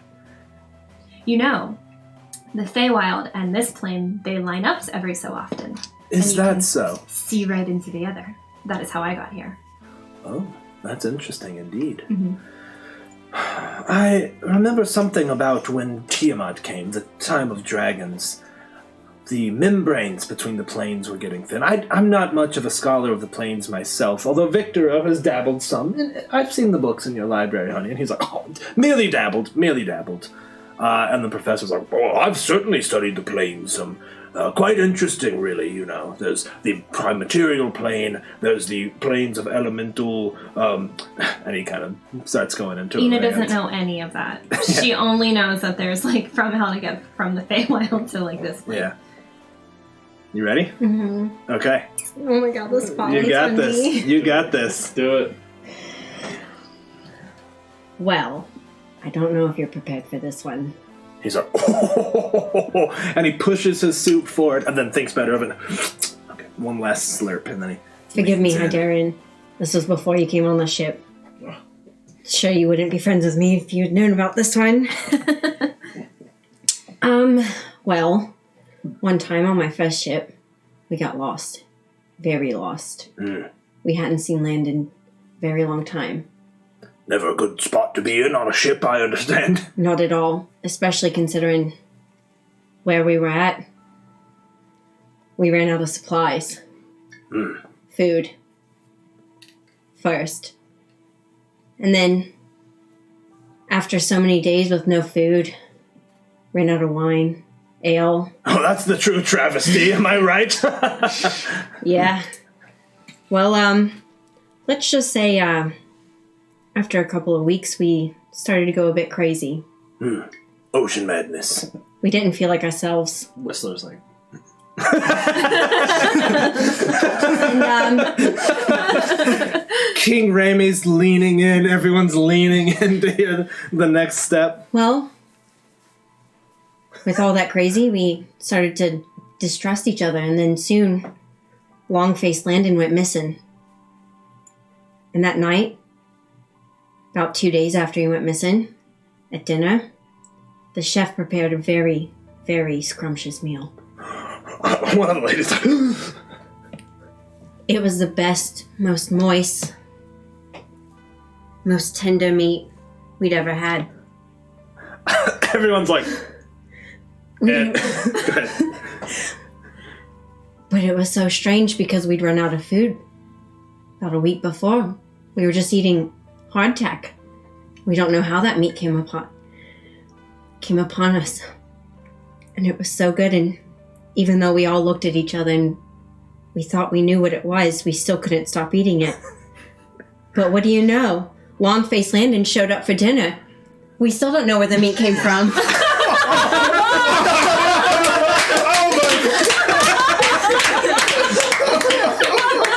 You definitely earned an inspiration there. In fact, everybody earned inspiration. I mean, everyone's leaning in. The contestants, she pulls her fan out, and then everyone, I mean, the whole table's like, even the wait staff, like they're trying to keep it together. Oh my god. Yeah, Whistler's like this, and then he's like, Whistler's like, fuck. But then, when the chef came out to ask how the meal was, he didn't have any legs. Everyone's geeking at that. I mean, everyone's goofing and laughing. Thank you, Sean. That's from High Score Kid, and well earned. Man. Everyone is just, I mean, the decorum has melted away, and people are like, like, even the contestants like, like creepily skeleton hand slapping someone on the back as she's laughing. She's got like the strands of old people's saliva. Like, Oh no! You know what I mean? She whistles a little bit as she speaks. Yeah. Oh, I so enjoyed that. Oh, zombie, thank you. Crucial. You guys are the best. Oh, man. thank you all. With that, the table is uproarious with laughter. Ice has clearly been broken. Whistler, you excuse yourself to the powder room. Mm-hmm. Biological needs, you know. Yes. Also to powder his nose. And to powder my to Make sure literally- your eyebrows are still Yeah. set. to literally powder your nose. You walk in, do your business, look in the mirror, fixing your makeup. You can still hear laughter downstairs, as now people are just exchanging stories, and they're getting tawdry. Like you have cracked the veneer of civility, and people are having a legitimately good time. It's all melted away. King Raimi tells some really funny stories to people. It kind of regales people. You look down, look back up, and you see your mother standing there. She's in one of her many forms. This particular one is a beautiful woman in a flowing dress and long black horns extending behind her, just like 3 feet long. And she's smiling at you. And she's like, Whistler, darling, it's been too long. He will be shocked at first with a quickly recover. Be like, Mother, dearest, you look eternally beautiful as always. Thank you, Whistler. You're so kind. What are you doing in that den of vipers? Well, just trying to be King Snake, as you know. I think your grandfather beat you to it. That's what I hear. They seem a bit foolish for grandfather's liking. Well, it was a good offer they made. One that your dear mother can certainly relate to. I made a similar one, and I'm still waiting on the conclusion of that contract. Well, Mother, it isn't all about you. You see, I'm out traveling. Yes, I know. You've invested in a tavern, Whistler. A prince has invested in a filthy tavern. People are gonna come in, a mud on their boots. What are you thinking, child? It's not just about that. It's about learning about these people. They all have souls. I read a book in Baldur's Gate called How to Win Friends and Influence People. I could get you a copy. Whistler, please. You know your grandfather wrote that. Whistler, True enough. if it's taverns you're interested in, come on home, child. I'll make you the patron of taverns. We'll implement a little bit of famine in the barley yields, and when Shantia's not answering people's prayers, they'll be lining up to sign a contract with you. You'll be the patron saint of every tavern across the Sword Coast and beyond, if that's what you want, darling. that sounds appealing, Mother. I have time. Those seats are mine. Eternally more if I'm right. You're eternal. You have time to wait. And so does my betrothed. But Vienna misses you. She wants to spend time with you. She wants to get to know her betrothed a bit better. She can appear any way you'd like. Who is she? I'm aware, but for now, wouldn't it be good to get a hold on things here? At this point, all you can do is take the prayers. I'm in a position to actually shake things up here.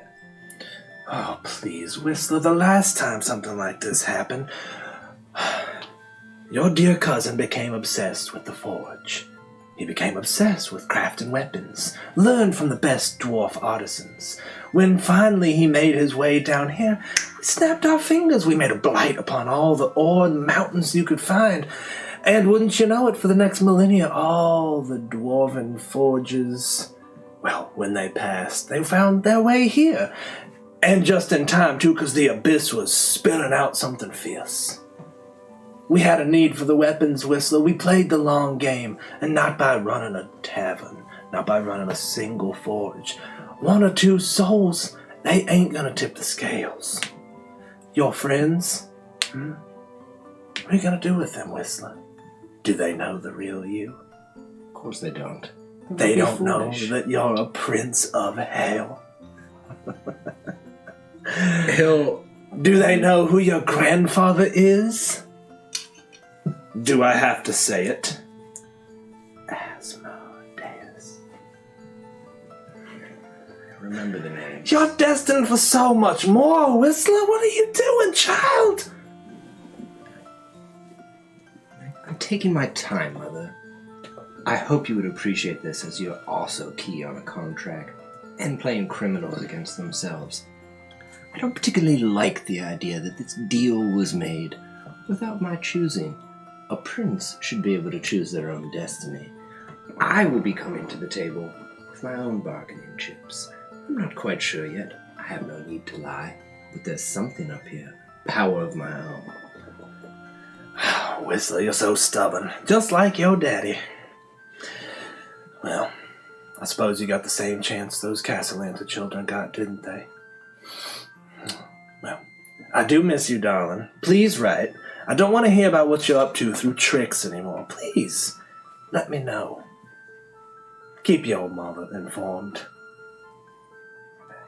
I haven't forgotten, Mother. And though you are an eternal queen of hell, an infernal and completely evil by nature, I want you to know that I love you. I love you too, darling. She kind of waves her hand, and the mirror is back to you staring in the mirror. I think he'll actually, sink down. Like in the corner for a minute. Not in sync. No. You feel Trix's claws kind of...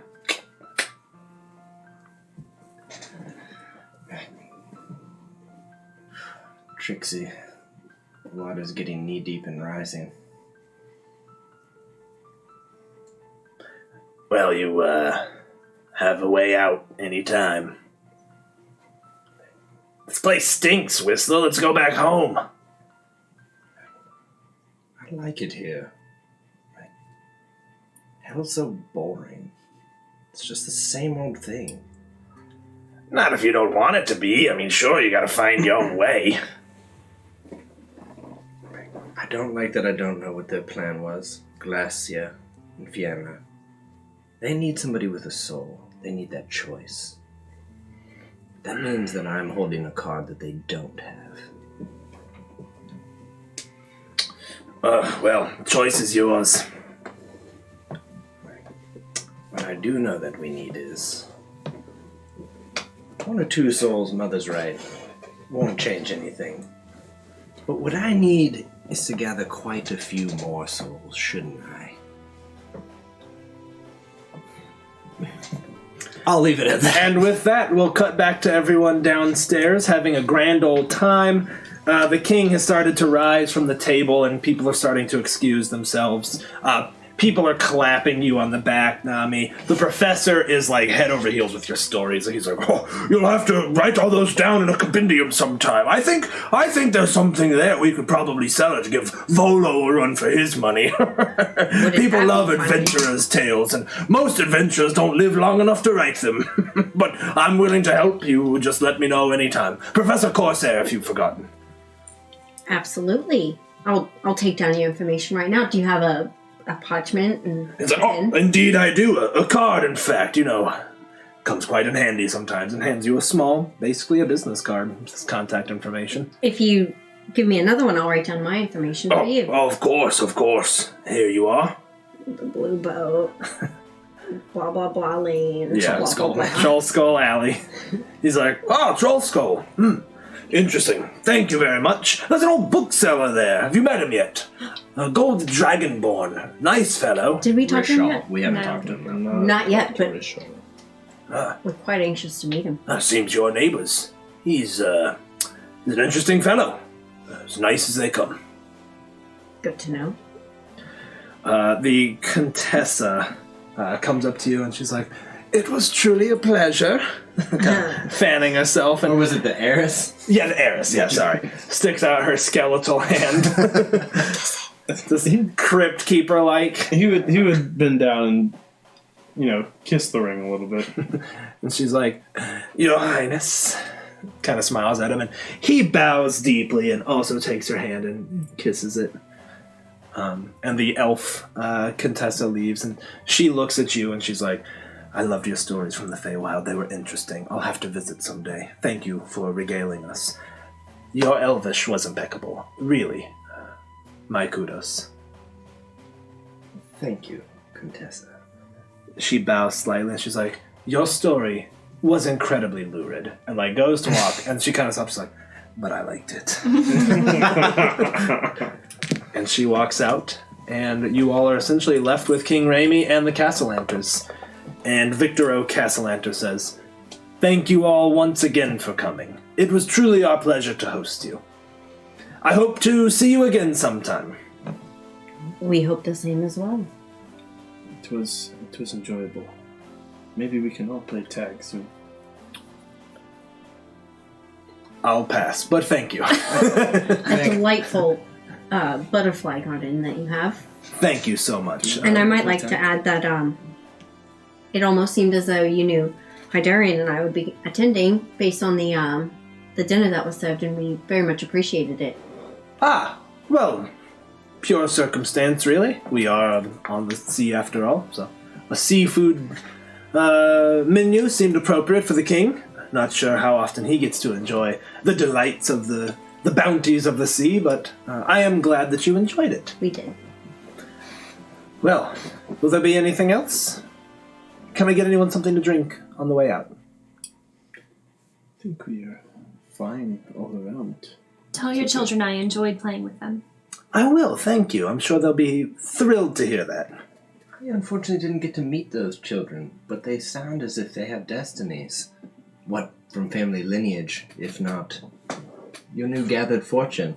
I think he's meeting a direct gaze. I don't necessarily know if it's knowing or intimidation, but somewhere in between. Yeah, you at least know there's something there. Victor kind of looks at it, he's like, "Quiet." Well, Twins. Beautiful. Thank you. only the two. Yes, only two. Yes, our eldest, Osvaldo, he is studying up in Neverwinter. What is he studying? The merchant trade. That's somewhat of what I do. That's very true, yes. He's looking more on the logistics side, really. Numbers have always been his thing. Anyone can roll an insight if you'd like. Pretty high difficulty. I don't think I think would. hearing the story from the kids, 17. I'm gonna re-roll with my inspo. Is it just a 17? Nothing Yeah. added? I rolled 2 1s. I have no idea. Okay, yeah, I'm you have no caught up idea. in the- But you're like, I'm pretty sure that's bullshit. You just, the way he says it, based on, you spend some time talking with him, you just get the sense that was strange. There's like a tell there or something that I picked up on, but, not like hard evidence, but that gut feel is like, I'm pretty sure that's bullshit. The rest of you yeah, that's completely accurate. I didn't even roll. I would have no idea. Yeah, you're just like, Too caught my own head. Yeah. Well, I should like to come calling at some point. It's so rare that I get to speak to nobility, and perhaps we could compare family lines and future prospects. My sister still runs a kingdom, you know. I do know. You're welcome anytime. And this family wine. Your cellar must be full of it. Indeed it is, yes. It's, it brought us back from the brink, as you've probably heard. Shameful time for our family, I admit, but we squirreled some away and were prepared to weather the storm. Anyone can roll insight on that as well. 16. That's a nat 20. There you go. 15. Alright, you're still, already skeptical, maybe. I've been skeptical, though, so... Yeah, probably. you already kind of know what's going on, so this doesn't really confirm or deny. You're like, oh, that was weird, that was bullshit. Did you guys see that? That was bullshit. You guys catch that? It just snaps in your brain. You're like, weird. I'd just be like, Asha.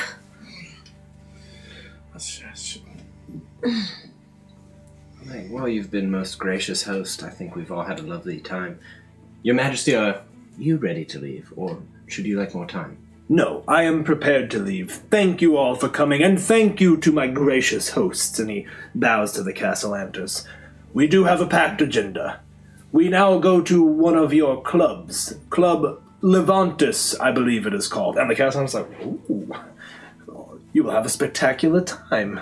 Do enjoy all of the delights that are available at the club. It's been many years since we've been, but enjoy. And he says, I will, thank you.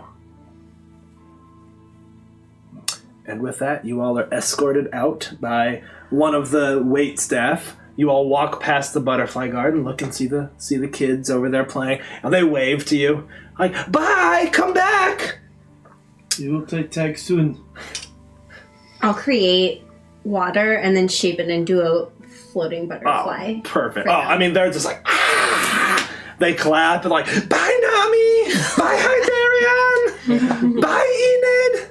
They're just waving at you and, genuinely so thrilled.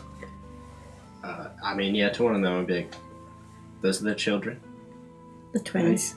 Those are the twins. Believe we have much to talk about once we get a little bit further away. I'll linger on them for a minute.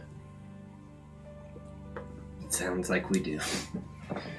And you all make it back to the luxurious wagon, and the king comes in, he kind of undoes his top collar, and he's like, well, I thought that went quite wonderful. Thank you all so much. I feel so pleased that I made the right decision. And Mordecai, who said about 3 sentences, is just like, I think that did go well, yes.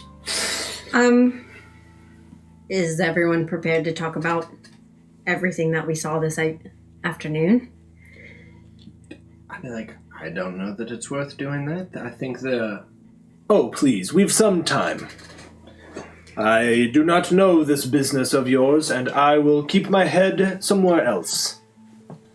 And he kind of leans back and closes his eyes. Shouldn't we keep him involved? I don't think there's any reason. They've only facilitated talking. They want to put their name on this.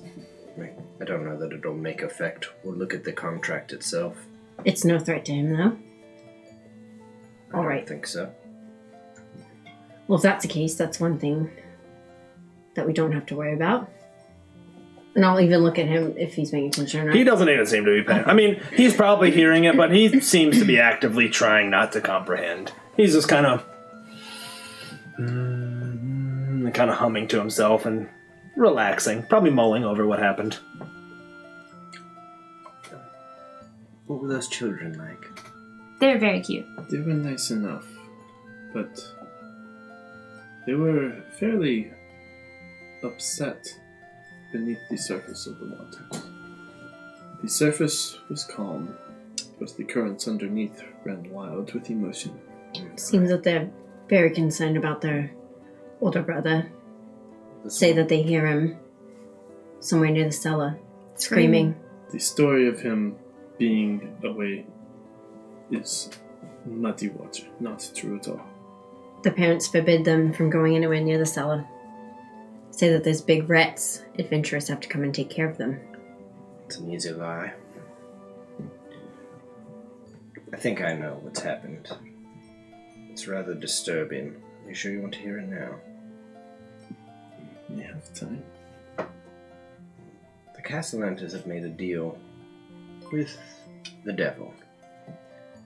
There are a number of archdevils, but I can pretty certainly say that if there was a "the," this would be that. In order to get their fortune back? Potentially, maybe something else involved as well. I'm not sure. What does that have to do with their older son? They made a bargain with their children, I'm afraid. What do All you- of them? What do I you would mean? imagine. When you give something, there is always a take, like the tide. When it goes out, it must come back in. No devil gives for free. There's always a deal. There's always a string attached. Most of the time, it's quite unpleasant. It might be honest. I don't know to what extent those children are involved. But I believe they belong to a cult of Asmodeus. Have any of you heard of this name? I don't think I would have. You can decide. Um, You can decide. I mean, the Feywild, it's another plane, so you would potentially know of devils. Asmodeus? I'd probably only know about anything that would have related to me on water Yeah, if I'd that's come fair. across it. I'll roll Sailors are it. kind of like wind tides. That's Yeah. I mean, if you were in the Feywild and studied, I imagine you just know it. Yeah, like, Yeah, I'm fine with Probably you is a knowing thing it. like I had, hey, this is a thing you should be wary Yeah, of. you'd know about the Hells. like I didn't have a noble upbringing, but I had like a good upbringing. No reason you wouldn't know about the Hells if you studied. Okay. Elves can go to hell. Mm-hmm. They Elf don't, hell. but Elf hell is the dwarf mine. yeah. The dwarf mine and your clothes are always shabby.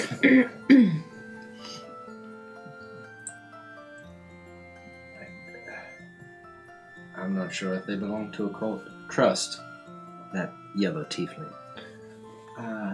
She's an agent. She's quite clever. Agent of who? Works for them for now, but I doubt that she always has. Them as in the family? The family. Oh. Or the cult. They must pay her. What could they want with the children? It's not what they want with the children anymore. I'm afraid it's what Asmodeus wants with the children. Well, that is what I meant. Souls are currency in the Hells. I mean, I'd wrestle and pull out a gold coin and be like, this would be one soul. Like, every devil wants to amass a fortune of these. To different purposes, I don't know. It increases their power, maintains their hold. You can have them do things, forge weapons out of them. It's a horror show. I can't imagine anything worse than someone taking my soul.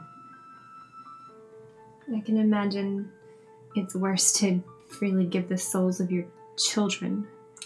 Giving the souls of children is probably the most vile thing I can think of. This is probably a question of poor taste, but would the souls of twins have any more value? I don't know. Honestly, I don't know. They were just so delightful. To get a bit more, those children are completely innocent. That is like multiplying the gold of a single soul. I Because think they are pure. Enid would like flash gold because she's like Mm-hmm. really upset by this.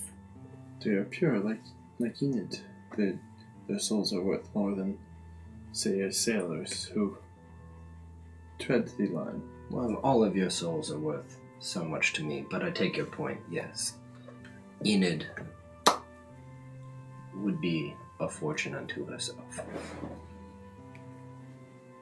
That is. You can only.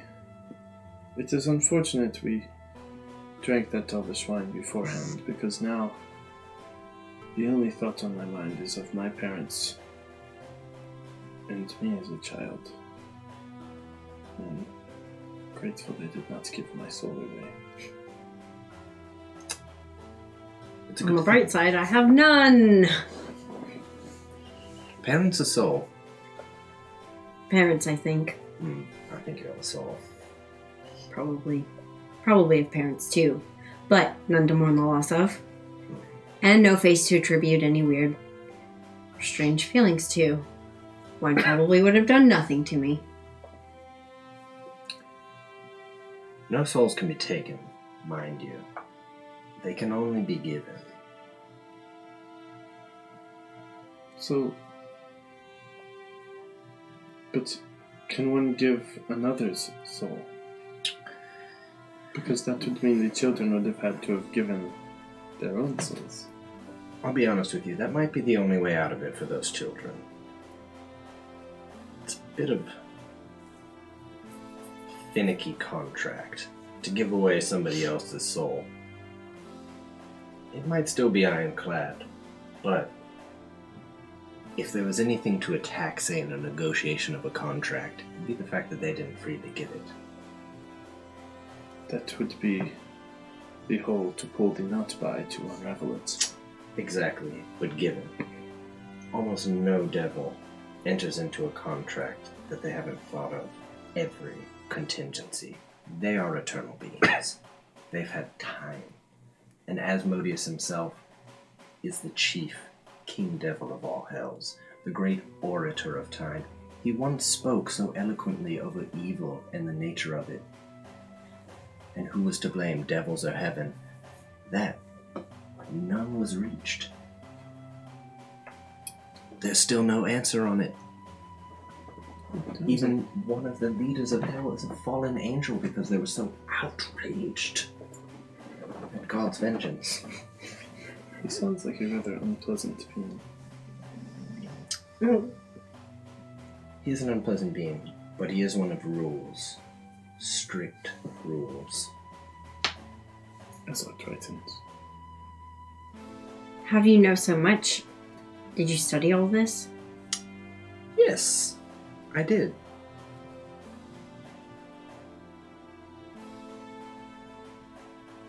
That is true, so I'm not sure there's much to insight there, but Yeah. I think you would get that there's more behind it, probably. I have insider knowledge to such things as well. You are my friends, and I can be tacitly honest with you. I come from a few lines. Human, my noble father, King Tarek.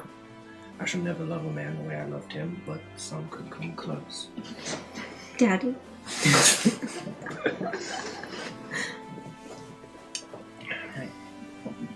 And on the other side, my mother's side, well, I'm frankly from the oldest noble line there is. Would I know what that meant? I think you're getting the hint. So Enid's probably looking a little bit different, like less green, more like golden. Like I know it hasn't been a long rest, but Yeah, I got you. like she's mad. Like, how could you do that to someone? And she's often dumb and naive, but like she knows what this is. She's like. I think on any moral question at all, I think you can probably see clearly. Like I'm not I'm not misunderstanding like any figures of speech here. Like, Man, I think weighing it out, fuck it. That's what I think Whistler's thinking. Like, I'll go ahead and let it all loose for you. And King, you can hear this as well, because there's no point not. He kind of perks an eyeball open. I was like, very well. I'm like, my name, as you've guessed, is not Whistler. It's a name I assumed and one that my father gave me. I'm not just a prince here. I'm the son of Glacia, the lady of the sixth layer of hell, grandson of the same Asmodeus I just mentioned, High Lord of all hells. And I'm betrothed, unfortunately, because my parents made a deal, to Fierna, leader of the 4th layer of hell. So I'm the thrice prince of hell. My name is Bast Damikos, prince of cats and silver tongues. Oh, damn. I was just wearing the jacket that had that patch on it. Nice. I'll be like, so now you know it all. I left the Hells because I didn't really want to sit on the thrones of Hells if I could help it. I might not be able to help it, unfortunately. I might not have a choice. As I said, my mother bargained away my future. But Enid, you'll remember that story of the little witch boy that I told you? Well, that was me. And because my father loved me unconditionally, I'm also out here. I am half human. But you didn't sign that contract. It was made for you. It was indeed. Why do you have to live by a contract that you did not make? Well, because I haven't figured out a way to break it yet. But you will. I very well may. You will. I could. You would never take the lives of the souls of children, Children? No. even if you sat on a throne and you had to. No, I wouldn't. Children are innocent and pure. I don't wholly disagree with people making contracts, and if they want to bargain their souls, that's their choice. I believe in choice. I believe in knowing a contract before you do it. Criminals, you see, probably most of the people here in Waterdeep with Xanathar and the Zentrum, though they may not know it, know my mother quite personally. She's the patron saint of all criminals. One cannot help one's parentage.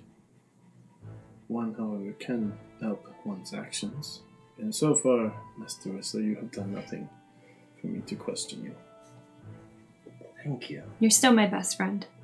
You're still my best friend. I've given you more information than anybody else has ever known. Now, I hope you'll find this a bit of trust. I've given you my true name, but I trust and would hope that you don't say it. Names are power. That is how the Royal Triton Army gets you. Once they know your true name, you are enlisted. You are in service. Pressed to 6 years on the front lines. Just because your name is there. If your name is not, you are then exiled. Banished from all Triton lands, Triton holds, even some ports will not take you in. True names are one I do not speak unless given permission. It's easier to track me and for people to see what I want to do when they use my name. As well as there's a protective / offensive defensive layer to it. That's why devils with true names can't exactly attack each other. They have to send agents to do it. Because knowing their name and them knowing your name means they can't quite touch you. There are rules.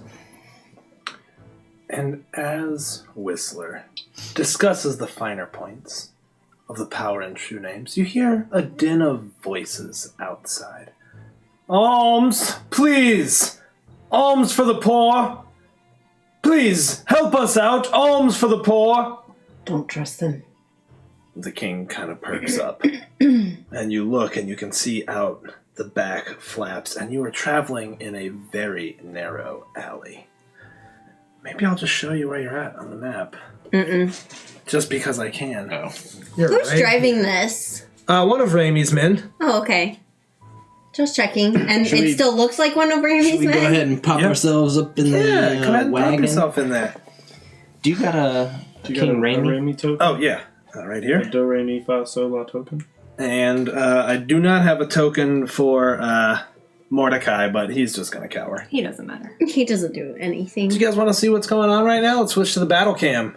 Battle cam, here's their wagon. Oh, hold on. Okay, I've got a horse to pull y'all. a horse? Hold up. I'm going to have to hole up. I got a horse.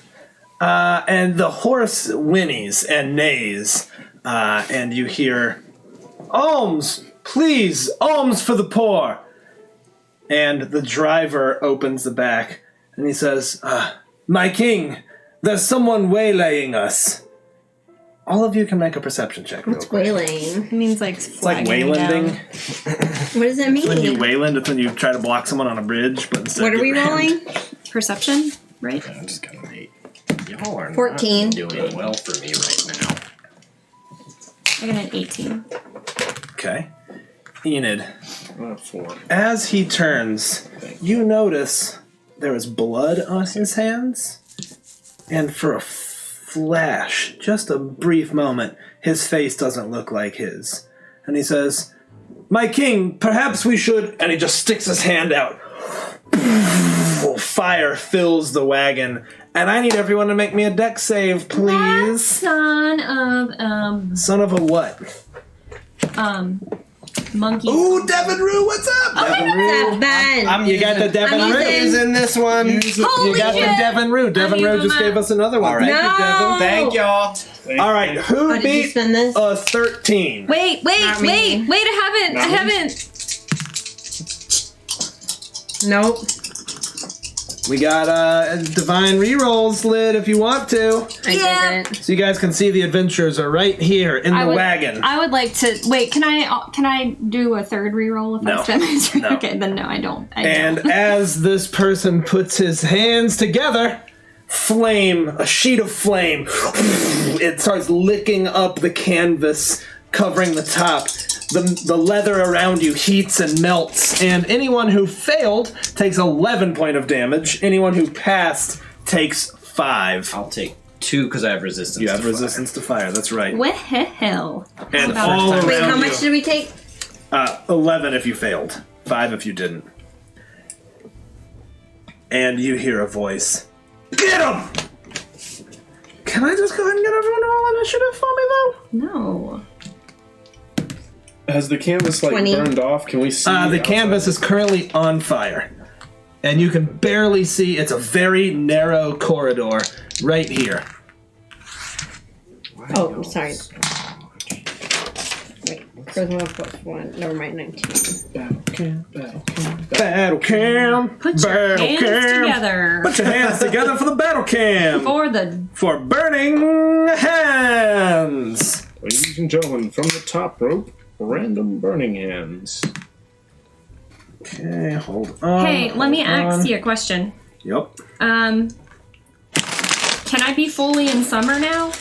Yeah, that's fine. Okay. That's cool. Okay, guys, here we go. Starting with Nami. 19. 19 for Nami. And how about Enid? Enid got an 11. Enid coming in at the 11th hour, putting this person there. Whistler. I'm a 10, my dude. Whistler's a 10. How about you, Hydarion? 13. 13? 13. 13 on Hydarion puts you behind that dastardly looking mage, followed by the ruffians who you can barely make out in the street, followed by the boss. However, the horse, now feeling the heat behind it, goes wild. And it will, on initiative count 20, continue to run in the streets. Tight. It pulls the wagon 10, 20, 30, 40 feet. These people disperse. They push onto the sidewalk here as they dive out of the way. And the wagon is pulled. I need everyone to make me a dexterity saving throw. Difficulty 10 at this point because the horse is just moving slowly. I have like no room to do good. good rolls. Make sure the camera's good on there. Anyone fail? Yeah, probably. Did you fail? 9. Yes, you failed. As the wagon bumps and rolls forward. Actually, Okay.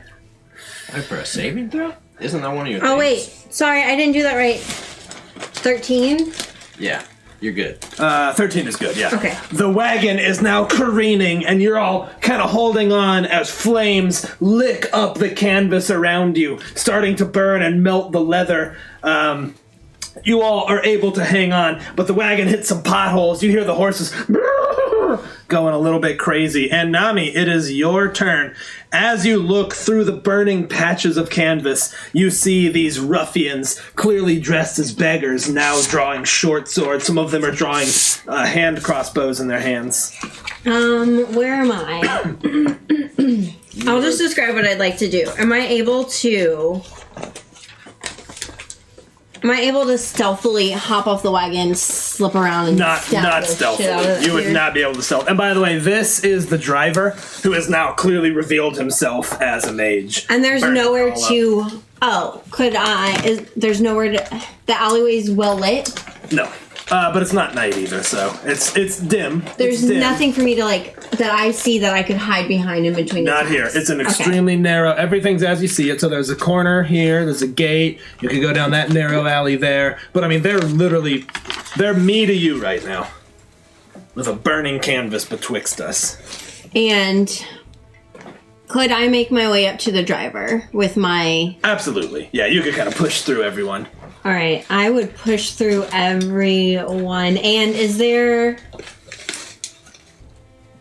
based on how he's on the horse or whatever, would I be able to get my sneak attack? Yeah, he's adjacent to you. He's like right up in the little like raised driver platform. I'm So, just yeah, trying to see if I You can 100% Sneaky. sneaky. All right, so I'm gonna try and slit his throat. Sneaky snakes. I don't know. That one's been rolling like poo poo. Oh, I don't like the rolling right here in between your bad roll trees. The bad roll falls. Okay, that works though. That is a 100% hit. Okay. Roll that damage. So that's what? 1d8 plus 2 plus 2d6? Yes.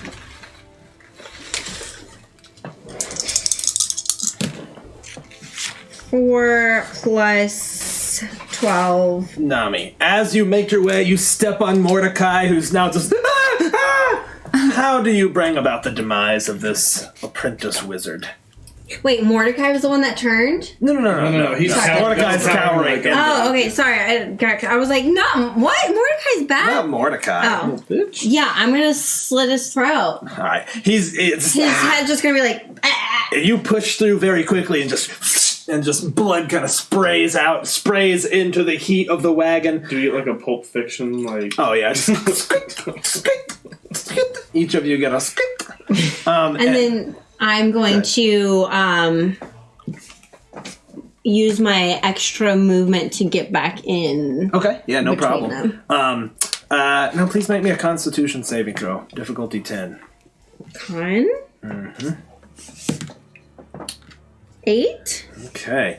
As you watch in horror and hear the horse whining and protesting, the canvas around you burns, and you take 4 points of heat damage as the flames continue to consume the wagon. Don't let me forget that the king will act last. Okay. Hydarion, it is your turn. You see Nami deftly kind of step over Mordecai and then right back towards the back. Right. Oh, I'm in.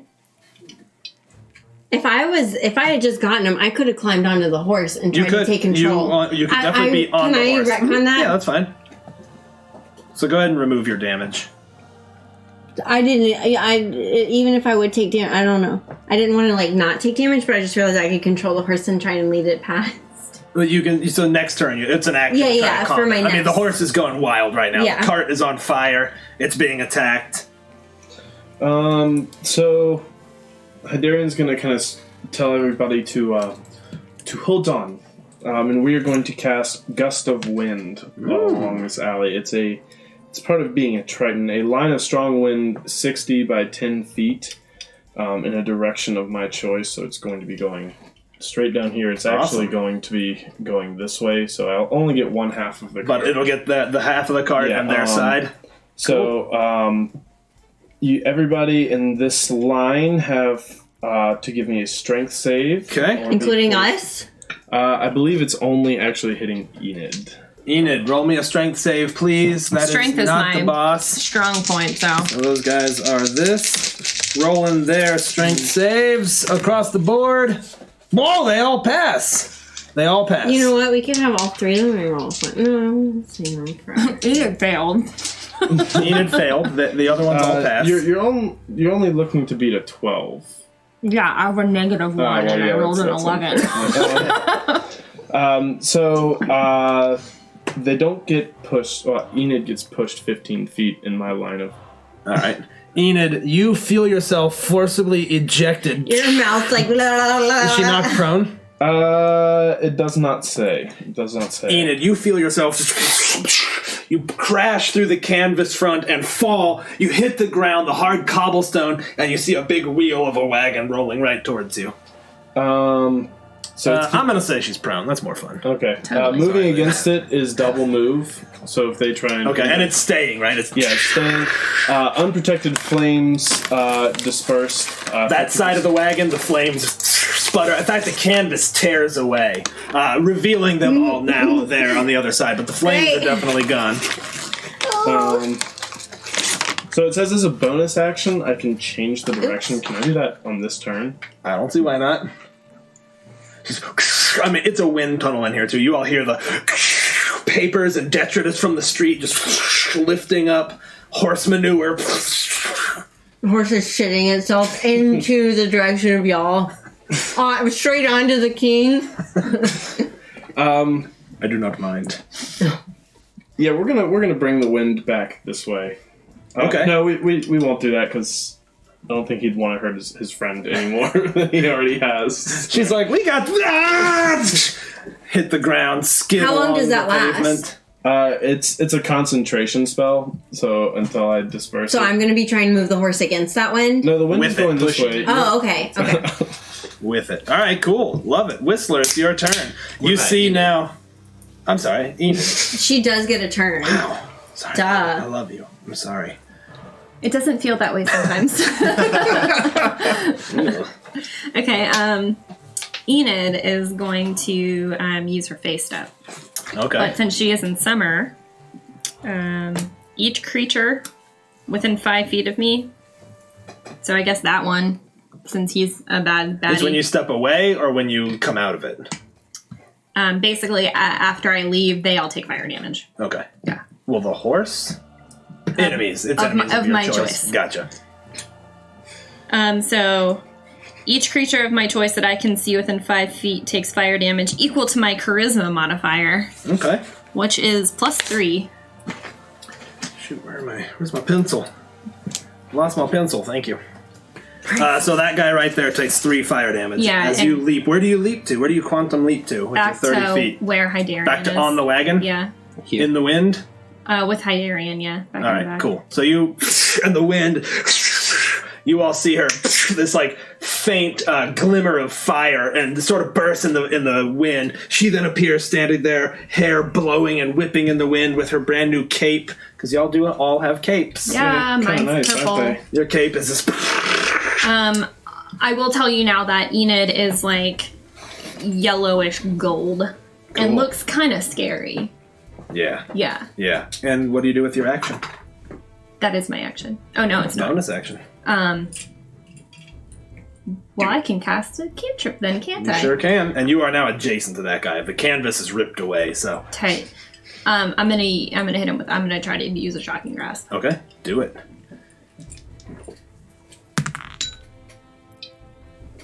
16 hit him, Yes, 16 definitely hits him. and it's a Such a D10, right? satisfying Let me feat. see if he's wearing metal armor. No, he's not. Is it a D10? D8.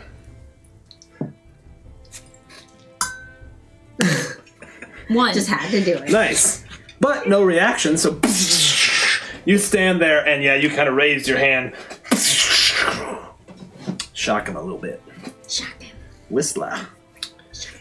I dealt 4 damage that round. Yeah, hey, that's something. I guess with my attack, is it possible to basically take my rapier and cut the canvas? Like, just for my whole action to just... Absolutely. Yeah, you could do that, no problem. And I don't even think that's going to be a roll. You just kind of cut it loose and it falls to the ground, flames still kind of sparking off it, hits the ground and gets trampled by the wheel of the wagon. And bonus action, you still got? Is Fish's Mockery a bonus action? No. No. I'm. Oh, okay. I'll look back, and I'll push it towards Enid. Nice. It's 1d4 plus my spellcasting modifier. Yes, sir. All right. 6. You're healed up for 6. 6 health back, Enid. And with that, unfortunately, it is Batty's turn. Enid, the one that you zapped, takes his little short sword. Oh, uh-huh. I'm going to just roll these together. He gets 2 attacks. Swings up at you. I'm giving you some bonus armor class. You get a +2 as he's attacking from the ground there. Thank you. That does not hit you, mercifully. And here's the second attack. Also does not hit you, I assume. You're better than like a 13. How long does mage armor last? 8 hours? 8 hours? When did you cast it last? This morning. Yeah, you still got it. Yep. This guy grabs the side, pulls himself up into the wagon, and he attacks King Raimi. Does in fact hit him, and you see the king just cuts across his chest. His beautiful, stark white, military-looking uniform rips open. Why are you rolling with a d6? Because he's I'm just just rolling damage No, the damage with preemptively. it. Okay. Took a pretty nasty hit there. He swings again, hits him again. Raimi now just kind of growling, and as he does, you faintly see his pupils turn to cat eyes. The next guy also leaps up on and will continue to attack. Actually, he swings at you, Whistler, seeing that you cast some weird spell. What's your armor class? I think you got me, my dude. All right, 5 damage. Remember, they are moving against the wind when they come this way. Yeah. They only move laterally. Gotcha. But I mean, yeah, as they're doing it, they're just. We roll that one. Ooh, you don't want to take a 20? No, you can re-roll that, my dude. Still got me. Still got you for 6 damage. This one, on the other hand, sees you casting spells. Mr. Hybarian. He attacks up from the wagon. You're getting a +2 armor class bonus since he's attacking up. Ooh, I think that'll get you for 5. He attacks again. Does not get you for the second one. That was spent. For 5, you said? Yes, sir. And finally, the boss here sees the king up there, draws this long rapier in one hand and a dagger that he's holding, like, blade down, tries to stab up at the king. Misses, attacks again, misses, swings around with his dagger, and misses. The king is now, you almost hear him feline, like, kind of kicking the blade away as he does. It is now a 1, so it is King Raimi's turn. You see now fur start to sprout on him, but he sort of stays this hybrid form as he looks down, raises a claw, and slashes down at that guy down on the ground there. Misses. Oh! He got critted. Uh-oh. And to know that you got it. Critted. Slashes across the boss's face. He's got this black beard, and part of it now just cuts as he looks up. We're now to the top of the order, and the horse is going bonkers. Nothing. Okay. The wagon comes careening out. It sees the civilian on a passing horse. Whinnies and neighs. Somebody roll me a d6. On a 1 or a 2, it's going to collide with that horse. I'm controlling It it. doesn't, in fact. No, because you have to use your next action to calm it. That's a collision. It does. Yeah. This horse, this guy goes sailing as the wagon jolts from the collision. I need everyone to roll me a dexterity saving throw, including the dudes on the wagon. Ooh. Oh, 24. What am I I'm beating? doing pretty good. Also 24. Just beat a 10. Mm-hmm. Done it. Did it. I'm Go ahead, doing it with move my the eyes camera closed along doing with it. Did you beat a 10? You did not? Or you did? Yeah, I did. Okay. Did anyone fail? No. All right, that bandit did. Raven, roll me a d6. Ow. 4. All right, he hits the ground hard. You hear a crunch. Ah! Nami, it's your turn. I'm going to try to control the horse and move it this way. Okay, roll me an animal handling. I was going to give you disadvantage, but there's now no more flaming canvas, so that's a standard roll. 17. Oh, man. You're just like, whoa, boy, whoa. Kind of rub his neck a little bit, and he almost quickly comes back to a trot. And so on his next turn, you can now control him down the street or stop. But he's got some momentum behind him. Okay, that's any bonus action? As a bonus action, would my dash apply to the horse? No, it's got to be on his turn. And He's what- now under your control, though, so we'll have him act before you. I can't really use any bonus action, dash, disengage, or hide. I can't hide on the horse. No, I don't think so. I don't think so. All right, so with that, we're over to you, Hydarion. Is Big Bad Boss Man, is he adjacent to me right now? Yes, he is. Okay. Yep. I'm going to use, as a Dog is dreaming. bonus Good. action, Slayer's Prey. Another divine, thank you. That is from Utilitas with some Devin. alley-oop from Corey. Thanks, guys. Oh, thanks. Thanks, Corey. So we're going to use Slayer's Prey, which is essentially my Your hunter's mark. Hunter's mark on him. And we are going to attempt to attack. I love these trees. That's a 19 That left. is a definite hit. Alright, so an additional d6 to my 2d4. Put it up so here. 1, 2, 3. Good. 6, 7 plus 4, 11 damage. All right. You, kind of standing on the back, just do the classic, like, overhand trident. You want it? Right down into him. Just, and he takes his dagger and kind of pushes it back, pushes it out of him, taking chunks of his shirt along with it. Oh, Maddie, I'm sorry. I missed that, my dude. Maddie added 2 additional ones. Dang! You guys are the Thanks, best. Maddie. Thank you, Maddie. You know we love you, my dude. Let's all do one for Maddie. All right, Enid, it is your turn. It is. It is. Neat. Tis. Does Whistler, you look pretty hurt, my friend? I am going to make Whistler invisible. Oh, okay. Tight. She reaches back and uses... Whistle, you are invisible now. Love you. And it is your turn, Whistler. Whistler. Okay, then with that, I'm going to attack this one with advantage. You will definitely attack with advantage. The one up on the wagon, yep. Mm-hmm. That is a hit, my dude. Okay, with that then, as I'm going to try to run this guy through, and I'm going to expend a use of my Bardic Inspiration to use Psychic Blades to do 3d6 psychic damage as well. And I'm going to pull in and I'm be like, say hello to my mother for me. Nice. Nice. Okay. Yeah. Yo. I'm sorry, I did the thing where I got the really weird sound you made.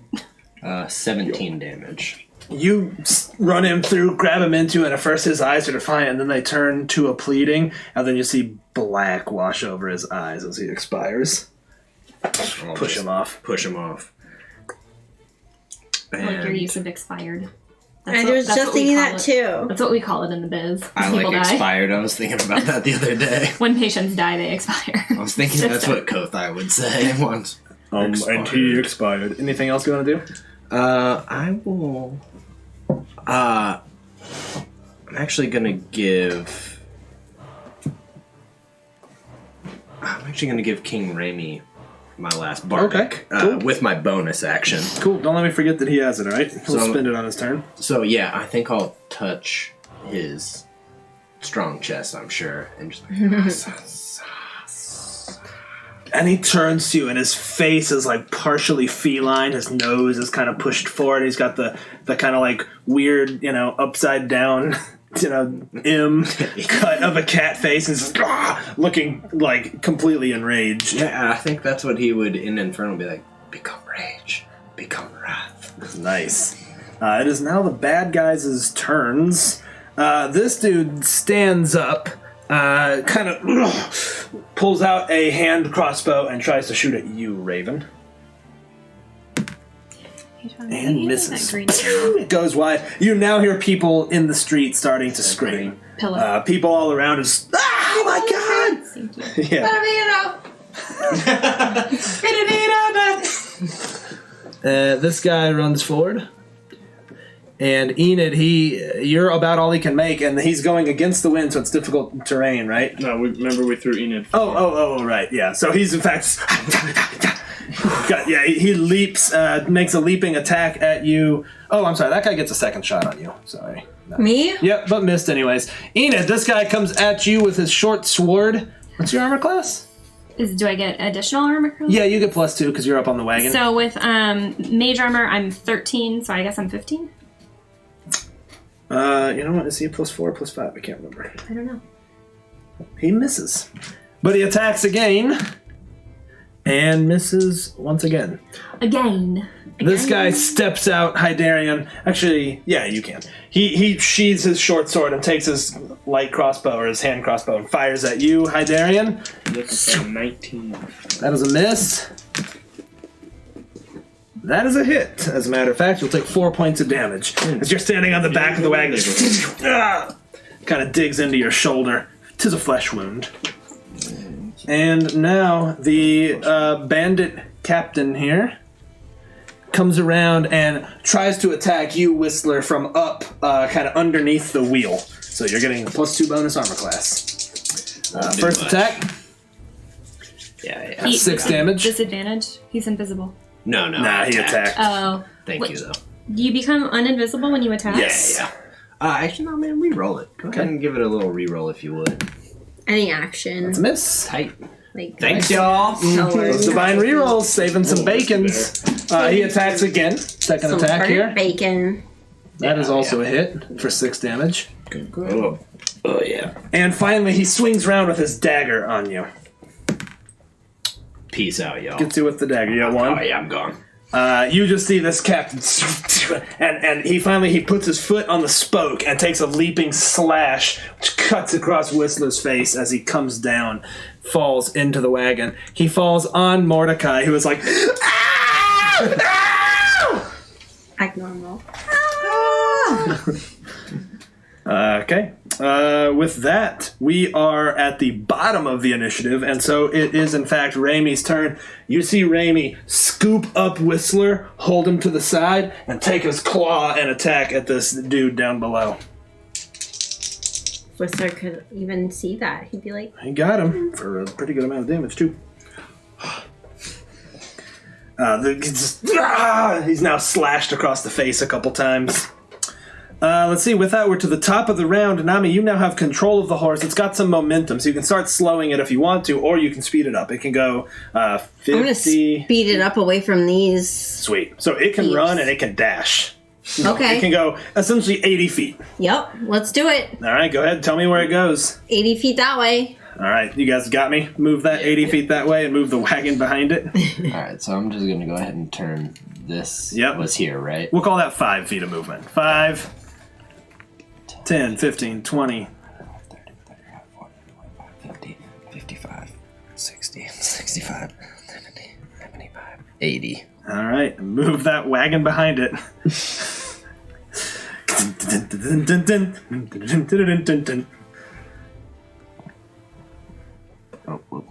No, you shorted me some. Did I? Oh my gosh, Mets alley-ooped another one. Thanks, y'all. Thank you, Maddie. Sorry, I'm so wrapped up in this fight. Can you adjust the battle cam there? I can. I didn't expect us to go that Yeah. far. A But you great say getaway. Maddie or Mets? Mets. Thank you, Maddie did as Mets. well, so everybody's hooked it up. You guys see this sweet, like I got a park here, I got a pond over there, there's water right there for y'all, a big manor house, all these businesses and alleys. I really spent some time. Don't eat my trees. Look at those trees. Oh, wait, the camera's Don't right eat my there. trees. I'm sorry if I'm giving anybody a seizure from all this camera. Whoa! We need a disclaimer. Okay, it is now your turn, Nami. You're kind of directing the horse, but you can certainly still take an action from horseback now.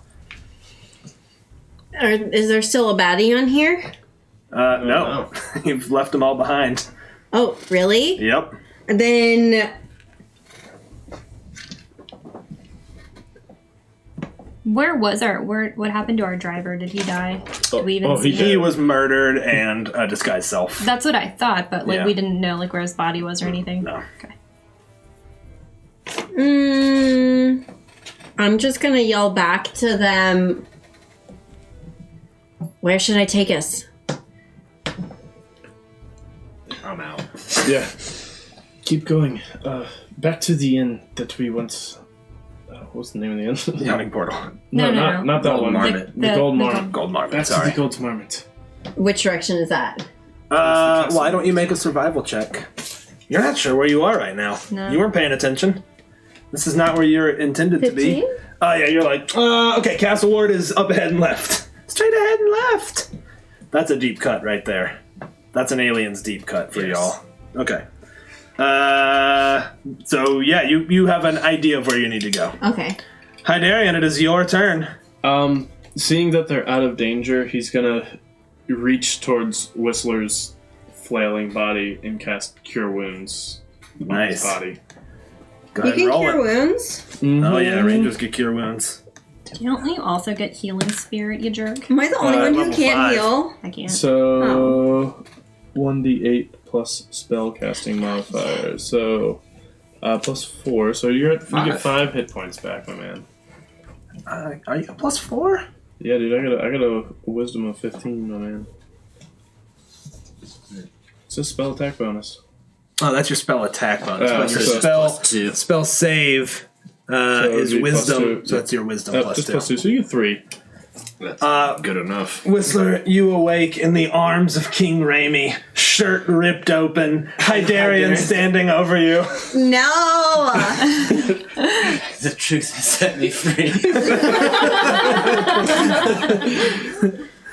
Okay, nice. I'll have a blonde. Enid, your turn. Can I see any of them behind us? Oh yeah, I mean you see this guy on the corner. He's right there. You don't see those two guys. There are people now like taking cover because I mean you're still trailing bits of canvas that's like smoking. There's like cinders kind of hitting the street as you run. Of course. I'm gonna try to hit him with the firebolt though. Nice. Which one? That one. Okay. Yeah. 17. That's a hit. Firebolt's an 8, right? 10. 10. God, I get them and that and shocking grass mixed up.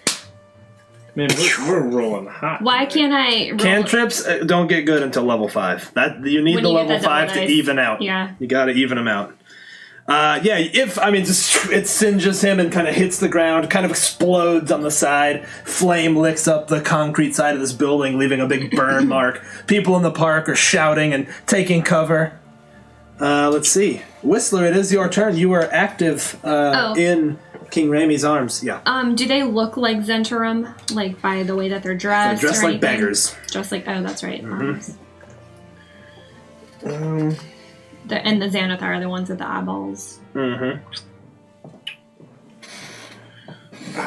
Okay, I'll stand still with an arm around the king. But I'm actually gonna healing word myself. Give a little buffer here just in case and be Makes sense. And I'll run down this scar from that and just actually I'll lick my hand and close up my wounds that way. Nice. All right, this is the last round that the enemies are going to have on you as you all escape into the night. Or into the dusk, I guess. This enemy rushes forward and fires off his hand crossbow. And he is firing at, let's see who's on the back. Hydarian or Enid. Lydia, roll me a d4. You're low. Hydarian's high. AF. Low. He is shooting at Enid. Ooh. That gets you for 4 points of damage. And he fires again. Roll me another d4. They're just firing into the back of the wagon now indiscriminately. 3. This one's on Hydarian. And misses. This guy runs up and does the exact same thing.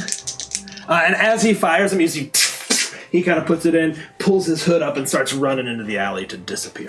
But this guy runs up to fire at you as well. Well, that would miss either one of you. Hydarian, roll me a d4. Same deal.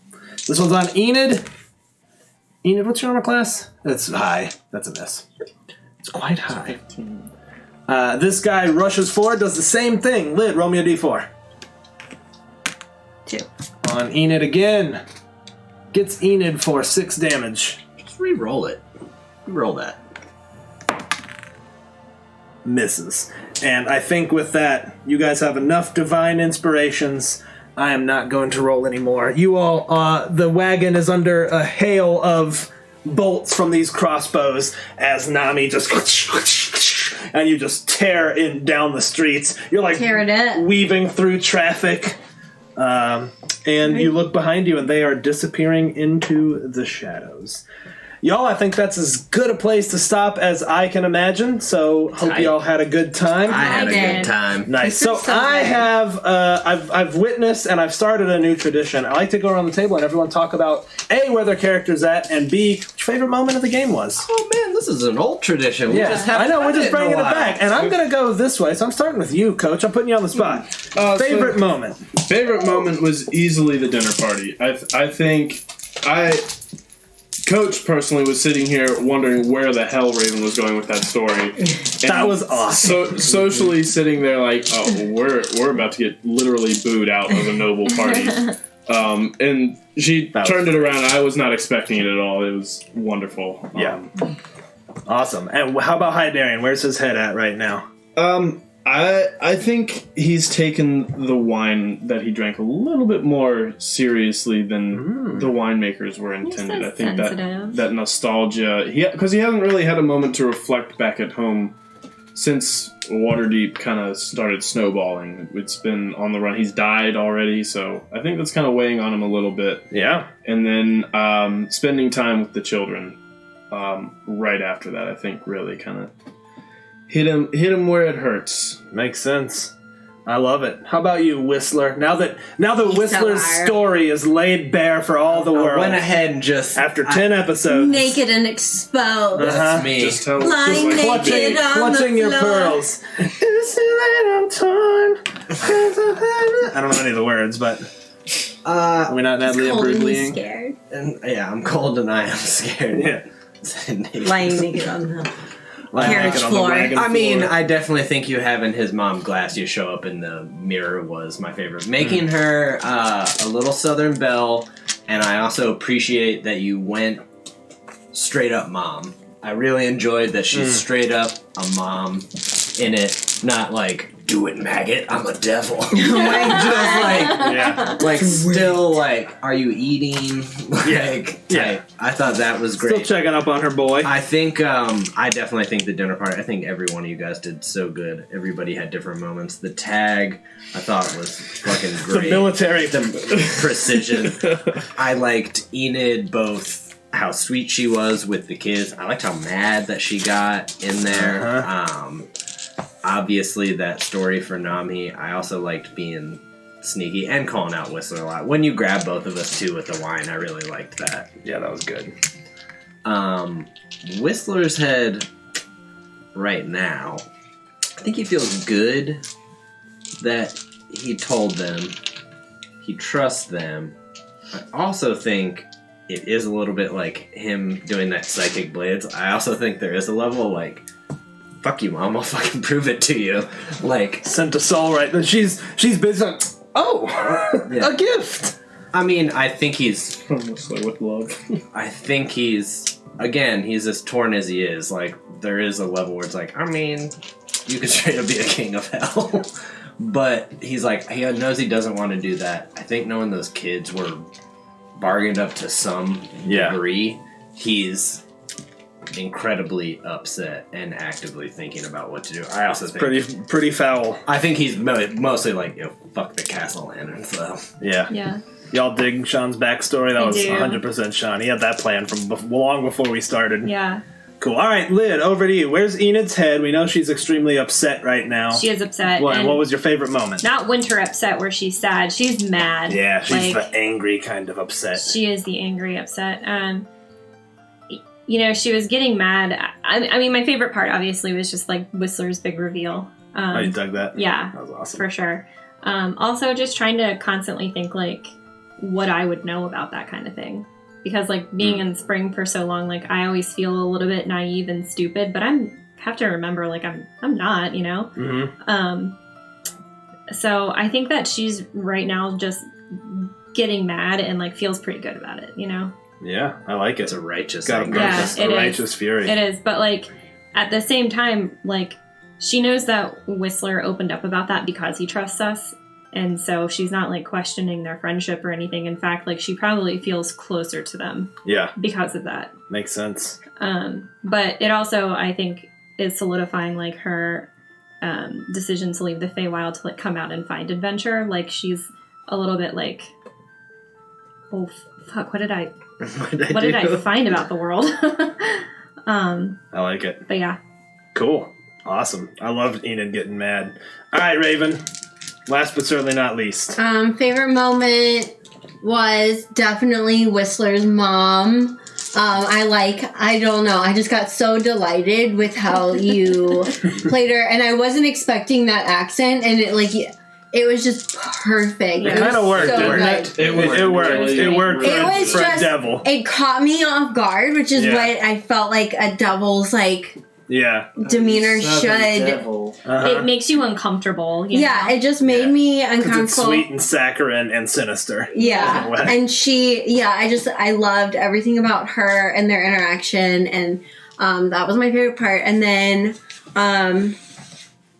Nami's headspace right now is she's just shook. Like ever since she got stabbed in that alley, she's just been on high alert and doesn't trust anyone beyond her own party. She just is constantly like looking for something. And then also, I feel like the whole time she has been holding Whistler like at an arm's distance, just like I see something in myself that I recognize in you, Whistler, which same. means I shouldn't Yeah. bring you close. But then him telling all this crap, like unburdening all this stuff, she finally, I think, just like opened the door and was like, finally, it's there. Thank you. Love it. Makes sense. Felt like a very important moment for the characters. Awesome. Well, you guys all did fantastic. There were so many awesome moments tonight. Your story definitely stands Yeah, that out. was hilarious. I was like, oh my god, where's she going with this? Is she going to talk about cannibalism with I these lords? legit was like, of course. Yeah. Here we go. Nope, but it was awesome. You had me on the edge of my seat, so that was fantastic. All right, let's launch a raid here to end the evening. It looks Remember you like threw your our friends... Yeah, to the dragonborn. Oh, yeah. I just looked at it the other His name day. was what, like Moravar? His name is Minzar. Minzar. She's like, Minzar, I will return. Tucked it into his gauntlet.